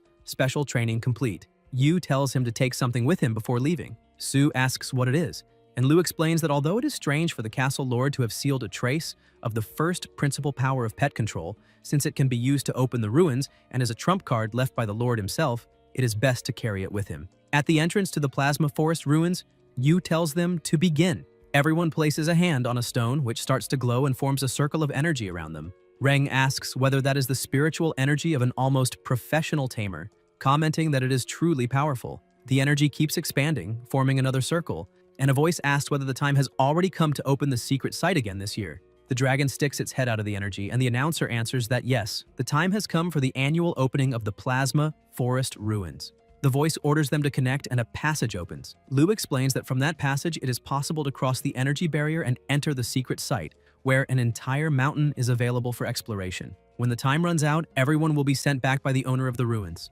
Next, the protagonist and the bald man walk to the passage and enter. A dinosaur head appears and says that the commander told him to fetch them and that he will imprint them with his bad breath. That way, as long as they do not attack first, the creatures of the Plasma Forest will not attack them without reason. He warns, however, that if they dare to invade the inner ring or the central area of the forest, he cannot guarantee anything because there are creatures there whose strength is not inferior to theirs.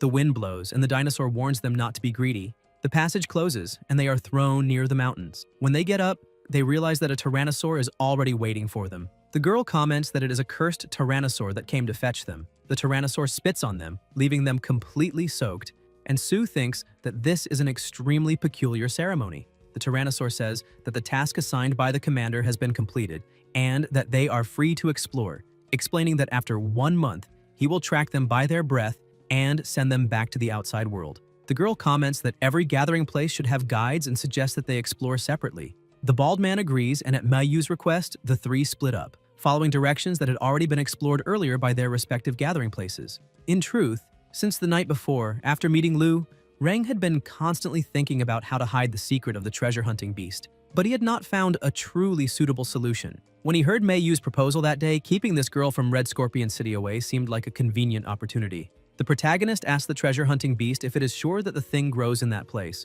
The beast becomes irritated, and Su asks how he could possibly not believe it, telling it to lead the way. He thinks that the hair removal grass prefers shade and a dry environment, but the entire place seems far too damp. The dragon flies, Reng mounts it, and thinks that ever since the creature digested the floating secret stone and learned to float and fly, it no longer likes being carried, and besides, it weighs more than 20 kilos, far too heavy to hold for long, until the protagonist notices something and feels that there is another world there, a hidden dry environment with a misty flow of water. The dragon keeps flying, the treasure-hunting beast jumps near the water and points ahead. Su looks on in surprise and thinks that in the records of the Black Lantern Castle veterans, that thing is called Shedskin, but in the ancient dragon canon, it is the famous Huajiao Shedskin. It is born after thousands of years in the marrow of a dragon, after the fall of a giant dragon in a specific environment, and can allow weak bloodlines to gain the chance to transform into a Jiaolong. The older it is, the greater its value, changing color every 10 years and growing an extra leaf every 7 years. Reng thinks that he has found something extraordinary. They observe the surroundings, the treasure-hunting beast jumps onto the protagonist, and he tells the lizard to fall back. They quickly retreat and hide behind the rocks. Su thinks that where the grass grows in excess, Jiaolong-type creatures lie in wait, guarding it until it matures, and that it would make no sense for there to be no predators. Ahead appears one of the most dangerous species among frogs, combining water, lightning, and venom, already in the final stage of growth. A giant deep pool crocodile rises from the water, a super creature of water, strength, and savagery. The two creatures stare at each other, lightning crackles. The frog tries to flee, is struck, and is thrown far away, and Su watches hidden as an extreme battle between species unfolds. Lightning gathers. The frog returns wrapped in electricity and strikes the crocodile, which roars and releases crushing pressure. After violent exchanges, the crocodile seems to fall, surprising the protagonist, who understands that the dangers of the plasma forest are real. The frog tries to devour the plant, but the crocodile awakens, lunges, and tears off part of its leg.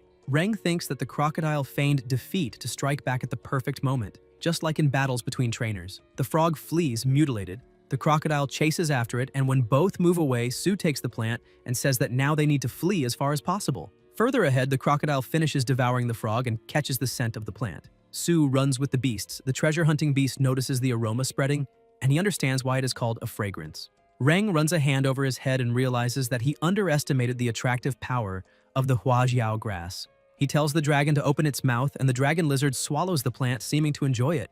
Their speed increases. Su asks whether there is an acceleration effect and realizes too late that he forgot the treasure-hunting beast can also transform into a dragon. He says that it contributed a lot, promises to prioritize it in the future, and the two cross their fingers. The dragon flies at extremely high speed. Su clings to it and energy begins to be released, and pieces of the dragon's skin start to peel off. Reng tries to heal it, but the dragon falls and injures itself. The protagonist thinks that the energy of the grass is still dissipating and does not know what it might attract. Not knowing how long the snake dragon lizard will take to recover, he understands that he needs a plan, takes out a potion, and decides that in that state, the snake dragon cannot move, and that they will have to remain on watch through the night.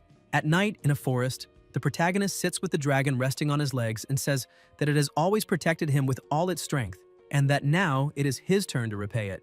While thinking that it evolved from a scaly lizard into a dragon serpent, and then from a dragon serpent into a terrifying existence beyond dangerous species, a true natural disaster. Every evolution in pet control is accompanied by greater danger and pain, and one day, it inevitably runs into the limitations of its own plasma. At that moment, trainers must face the difficult choice of replacing their main pets, because those who cannot keep up with the trainer's advancement cease to be a boost and become a burden, leading trainers to subdue stronger and more advanced creatures for their own use, since even someone as powerful as Professor Zul Ray must face this kind of decision. As one of the weakest pet masters among terrifying species, the scarlet wolf is not a beginner's pet, and whether due to emotion or the active rupture of the spiritual bond, this causes great trauma to the trainer's mind and spirit. Therefore, they do not completely abandon these pets, nor leave them to fend for themselves, but place them in specific locations and artificially strengthen them until the end of their lives, doing everything possible to help them evolve, because they cannot simply part ways. The next day, still in the same place, Su orders them to advance. The golden pet clenches its fist and strikes, and Reng, irritated, asks how he dares to try so hard, saying he is finished.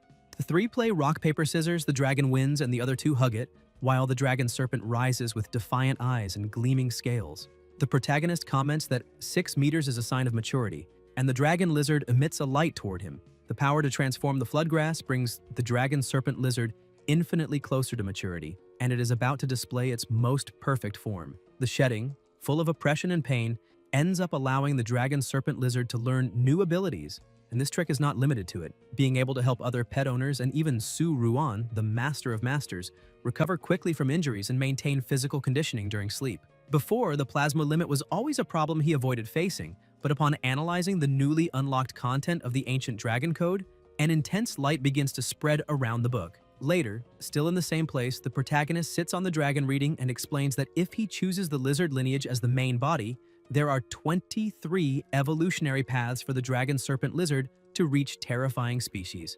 Among them are intermediate terror species such as the hammer-tail dragon lizard and the electric horn dragon lizard, both on the same level as the plasma tyrannosaur, the ruler of the plasma forest ruins.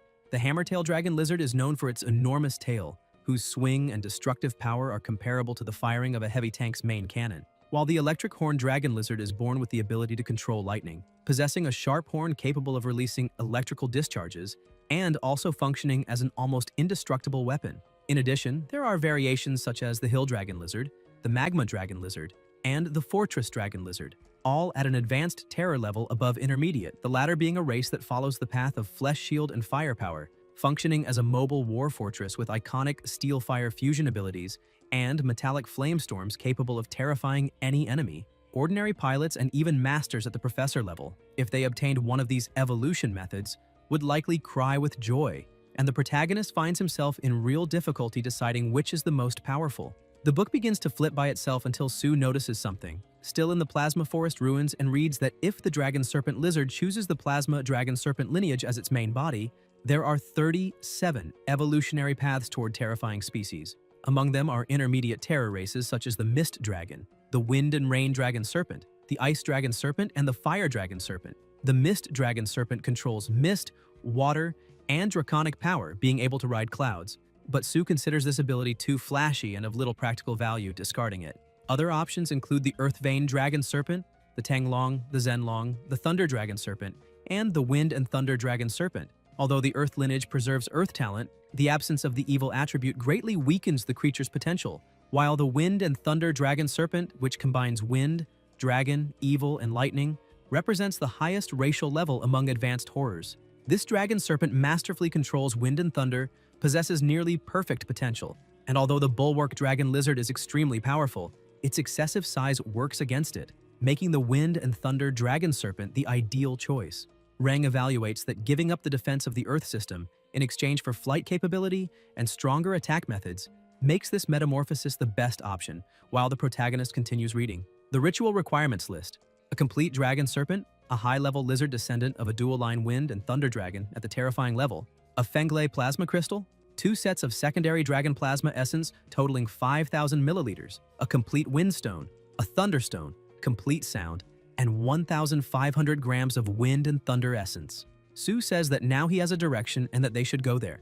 On the Moonbay Plain, Rang approaches with his pet and comments that their luck must have run out, as in the last 3 days they found nothing of value. According to the map provided by Lord Lu's special training, if they cross that region and continue further, they will enter a dangerous and unexplored area. Treasure Hunter, open vision sharing. After further digesting the dragon transformation materials, the treasure hunting beast developed new abilities and, with the blessing of spiritual energy, begins sharing with Su the images it explores. The protagonist asks what that is and says that from the situation, it seems to be 2 fiery dragon beasts with rising demonic energy, and that they have just captured one of them. He asks if that is not a tree and whether trees can also walk. The beasts around roar along with the tree. Su feels that the tree is strange, as if he had seen it before. Reng continues flipping through the book and says he found the answer. It is an energy-absorbing tree. According to the ancient dragon code, the record of this tree is extremely rare in the world and nearly extinct, being a unique entry in that book. The energy-absorbing tree does not belong to the species of the known world. Its family comes from the outer void, spending its entire life in the dark and boundless void, growing by absorbing energy tides with an extremely long existence. When they reach the end of their lives, these trees float in the void in the form of seeds, until they absorb enough energy to germinate again, repeating the cycle until even the seed form is destroyed. Those that appear in the known world enter through void fissures into secret lands, and another reason for their rarity is their inability to produce offspring. The protagonist comments that this is like a pillow when one is sleepy, because the ability of the energy-absorbing tree can fully accelerate the transformation of the dragon serpent lizard. The dragon lizard looks confused, while Sue deduces that the tree has no combat power and was therefore captured by the fire dragon beasts, although its ability is absurd. The energy-absorbing tree belongs to the 4 super dangerous species of the void: magic, devouring, and evolution systems, being even rarer than the treasure-hunting beast. It can swallow large amounts of energy, store it, and generate fruits when necessary.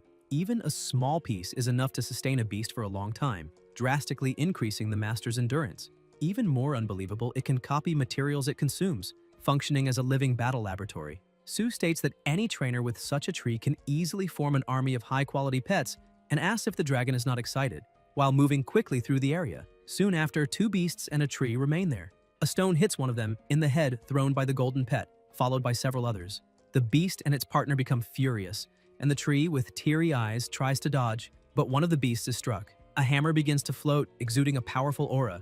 It is the dragon song hammer, which strikes one of the beasts and knocks it down. Reng observes and says it is indeed a high-level dangerous species, already mature, and that it was only moderately injured by the blow. The ground-piercing spear technique strikes the target, while the protagonist turns and sees the dragon already beside the tree together with the golden pet. Sue holds a rope and says it is done. Later, Reng ties the tree behind the dragon lizard. At night, in another place, they gather around the campfire, and the protagonist states that if the contract is completed, the dragon serpent, the lizard, and the treasure-hunting beast will have nothing more to worry about. When Sue's spiritual energy connects with the energy-absorbing tree, a light appears and Reng closes his eyes. The tree appears dressed, wearing glasses, and says that it lived as an energy-absorbing tree on a deep mountain, growing carefree until it was observed and captured, feeling tormented and powerless. The protagonist comments on its style and tells it to eat, saying that it is high-energy food from the treasure-hunting beast, promising to give more to the dragon serpent lizard if it likes it, asking if it is delicious and suggesting becoming its beast controller. The tree replies that it is delicious, but that it needs to say no. Sue answers that there is no alternative, since they no longer have dinner and the tree has already eaten, leaving the golden pet irritated and Reng covering his ears. The protagonist thinks of carrot and stick, unsure if it will work, until he remembers the plasma incense, saying that the stick is infused with plasma and that the tree simply followed it. When using the incense, Sue and the tree fall together into an illusion. Reng feels as if he has become a mature, absorbing tree floating in the infinite void. On a distant day, Sue finds a colorful seed, the energy-absorbing tree, and Reng, as a great tree, roots himself in a void meteorite to care for it, being the closest person. The protagonist says he agrees. The tree smiles, holds his hand. A light explodes and the pressure increases. Sue says that this energy-absorbing tree seems to be at the end of its growth stage, and that the rejection of the contract's psychic energy actually allowed it to jump directly to the point where its eyes began to shine intensely. The light in the eyes is a phenomenon that only appears when entering a higher stage of spiritual practice. And reaching this level also means that a conductor has completely stabilized the cultivation of entering the room. From that moment on, Reng's title of semi-genius is officially confirmed. The protagonist asks whether the high-energy food delivered now can be replicated with the current strength. The tree begins to sway and several fruits fall. The golden pet, extremely excited, jumps onto the tree and begins eating. Sue comments that it is too fast and that it seems future rations are already guaranteed. The energy is absorbed, and the tree explains that it has reached its maximum age this year, 1,200 years, and that eating and copying have already become trivial, almost tasteless. It says it can produce the energy fruit from the plasma forest ruins and that the master just needs to take it and enjoy. Reng observes that one of the fruits has a steel color and shape similar to a steel bullet, while the other is light blue, vaguely resembling ice cream. He confirms that everything is correct, completely according to the manual provided by the special training. The iron marrow fruit appears to be just a common iron ball with no special appearance, but it is a true energy fruit. According to the records of the Black Lantern meeting place, to this day only the plasma forest ruins have managed to produce it. In the past, the forest of iron marrow fruits was occupied by a super dangerous species of hammer-horned rhinoceroses with steel armor, covered in hundreds of scales similar to those of the fruit tree itself. Now, with an energy-absorbing tree, it is as if they carry the remnants of the plasma forest with them. The greatest effect of the iron marrow fruit is that, after being ingested, it forms a layer as resistant as steel on the surface of the pet. In creatures with scales, resistance increases drastically. Without further delay, the tree continues swaying and dropping fruits. The protagonist asks if the treasure hunter wants to play a game, and he and the golden pet begin throwing the fruits for the dragon to eat. Gradually, the tree becomes exhausted, while Reng comments that the iron marrow fruit truly has impressive effects. An aura begins to circulate around the dragon lizard, and the pressure generated becomes absurd. The protagonist evaluates that that claw already has at least 7 points of strength, and that this level of defense is comparable to the scale armor of an adult dragon serpent lizard, concluding that unexpectedly the dragon serpent lizard was the first to reach defensive maturity. He thinks that if energy-absorbing trees can also transform into dragons, then this tree also has that possibility. Then the routes appear: the superior horror species, the energy-absorbing shield dragon tree capable of converting energy into defensive enchantments, and the energy-draining dragon tree focused on attack, which transforms absorbed energy into indestructible blades. Su states that although compared to the first two dragon transformation routes, the third direction almost has no combat or defense capability, it is clearly the most suitable for him. This route corresponds to the main terror species, the energy-absorbing dragon tree, an auxiliary beast controller with dragons as the main body, which receives 2 clear enhancements. The efficiency of the produced energy fruit is doubled, and the energy consumption of this fruit is reduced by half. The next destination becomes the Black Tomb Forest in the Plasma Forest Ruins. Following the principle that thieves do not leave empty-handed, after reviewing the ancient dragon code, Reng also informs the treasure-hunting beast of the materials needed to transform the energy-absorbing dragon tree into a complete dragon. Unfortunately, after traversing the entire Moonbay Plain, they still did not obtain anything relevant, leading Reng to adjust the destination of the next stop to the Black Tomb Forest near the central area of the ruins. The Black Tomb Forest is covered with the vegetation of a dark red, almost black color, creating a gloomy and evil environment worthy of the name Black Cemetery. The level of danger there is much greater than that of the Yuewan Plain, mainly due to the large number of worms that inhabit the place and are extremely difficult to deal with. Even so, it is an area that needs to be explored.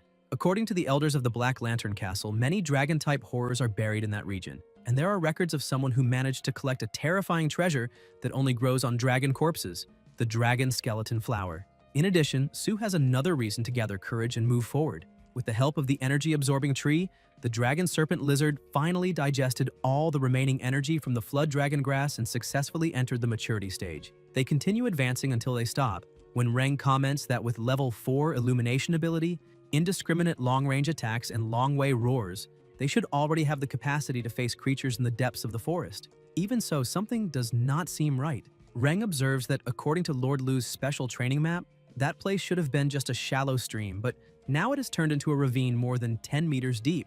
The stream dried up, the trenches opened, and this type of damage could only have been caused by a terrifying species. He asks whether they should continue advancing, remembering that half of the exploration time of the secret land has already passed and that wealth and opportunities are at stake, but that they must act with extreme caution. The dragon continues flying with the protagonist on its back. They pass by a stone with strange inscriptions, and soon the dragon attacks a giant snake. Su realizes something is wrong because in less than half a day they encountered more high-level dangerous species than in the entire previous week, and this does not match the map records. Reng then notices something, pulls the golden pet, and shouts to run. The snake rises, releasing an oppressive aura. It is a super dangerous species.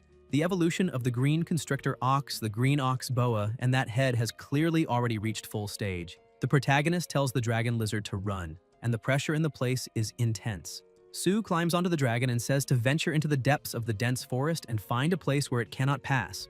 The snake tries to attack them, but they manage to dodge. The snake opens its enormous mouth and advances toward them until the dragon lizard stops moving. Reng looks back and thinks that if he had not followed, he should have thrown it away, and says that now it is certain they must have entered the Plasma Forest ruins by mistake. If they go back the same way, they might encounter that giant anaconda again. The golden pet becomes irritated, and the protagonist says they will diligently search for the dragon plasma treasure that has not been seen for more than half a month just ahead. With the help of the energy-absorbing tree, the treasure hunter finally entered the intermediate growth stage, and the detection range of its talent abilities also expanded, from a radius of several kilometers in the early growth stages to a radius of 15 kilometers. But this time, the treasure the hunter sensed was more than 10 kilometers away. Su becomes increasingly frightened as he travels this short distance of more than 10 kilometers, in the direction guided by the treasure-hunting beast. With each kilometer forward, it is possible to feel incredible coercion, and for Reng, it is as if there is a ferocious beast roaring in his ears all the time. Clearly, also because of this terrifying coercion, Su does not encounter attacks from other dangerous species along the way. which makes Reng relieved, but also even more worried. The protagonist asks how far the treasure he now perceives is. The treasure pet emits energy, and Sue says that at a distance of 4 kilometers, the pressure can already crush the treasure-hunting beast to the point of almost preventing it from flying. He fears that the region is the territory of some creature born from a dragon of a certain level or even a group of terrifying species. In the lair of the Black Tomb Forest, facing possible advanced terrifying species and even deadly threats beyond that, the reason Reng still chooses to move forward is not overconfidence, but the decision to believe in the metaphysics of treasure-hunting beasts, which have repeatedly performed meritorious feats. Soon, under the guidance of the treasure-hunting beast, the dragon serpent lizard takes Sue to the source of the coercion. As the treasure hunter said, there is nothing there, and there are no dangerous creatures posing an immediate threat. It is a nest located in a huge cave, whose entrance is more than 10 meters high. The highest point inside the cave exceeds 200 meters, resembling the lair of an extremely large terror dragon species. The protagonist looks surprised. Unexpectedly, there are many finished bones scattered throughout the lair. Sue says the lair is enormous, until he notices something and becomes even more surprised to perceive a dragon source, a plasma pool. He did not expect something like that to exist. Some dangerous and horrific creatures, although less intelligent than humans, have also established a barbaric and primitive civilization. The Longquan plasma pool is the use of energy from a dangerous biological civilization to cultivate descendants, and some powerful dragon creatures build a special cultivation tool called the Dragon Plasma Source to increase the descendants' potential and the concentration of dragon plasma. The way to build the Long Qi Suiquan is extremely bloody, barbaric, and primitive, made from plasma essence and even the life force of gigantic dragon creatures. The protagonist asks why the dragon lizard is still standing and tells it to drink quickly, saying this is a dragon treasure. The dragon lizard's eyes shine and it approaches the water to start drinking. Sue says this is too slow and orders the tree to be summoned. Then the tree stands still and begins to grow, saying it is already developed. The branches expand, energy is emitted around it, fruits grow, the pressure intensifies and soon calms down. Reng asks if this is copying. The golden pet becomes excited upon seeing the treasures, and the protagonist says it is dragon plasma marrow, and that there is a lot. According to the records of the ancient dragon code, dragon plasma marrow does not form innately, but accompanies the formation of a type of treasure after the plasma pool and Longquan. At least the vitality and blood essence of dragon descendants above the terrifying level are required for a chance to form this type of treasure, and in terms of rarity, it is inferior to the dragon plasma crystallization needed for the dragon serpent and dragon lizard. However, the bottom of the pool was paved with a thin layer of dragon marrow, which probably cost nearly 100 yuan. To condense so much dragon marrow, it may not be as simple as 3 or 5 completed terrifying level dragon descendants. Sue thinks that at least 10 or more essences of vitality and plasma from terrifying dragon descendants might be needed to condense so much dragon plasma marrow, and concludes that this is something they cannot afford to meddle with. Reng observes and thinks there is no doubt and that they must leave now. It is a cocoon again, and the treasure-hunting beast has indeed activated the purification ability of the Longquan Plasma Lake. Forcing the treasure hunter to leave would not only waste the opportunity, but could also seriously injure it. The protagonist knows how dangerous that enormous lair is, and in his heart there is a voice telling him to flee. The energy-absorbing tree is withdrawn, but right beneath it, there were 2 mysterious giant eggs full of red plasma and covered with dark red lines. For the dragon serpent lizard, this may be the greatest opportunity in the plasma forest ruins. Sue says that in 10 minutes they must eat what they can and take what they can, and that when the time is up, regardless of whether the treasure-hunting beast has completed the plasma purification, they will leave immediately. Reng thinks that this time they did not disappoint the Black Lantern Castle. Guys, if you enjoyed the video, leave a like, comment, and subscribe to the channel so you don't miss new content. Thank you.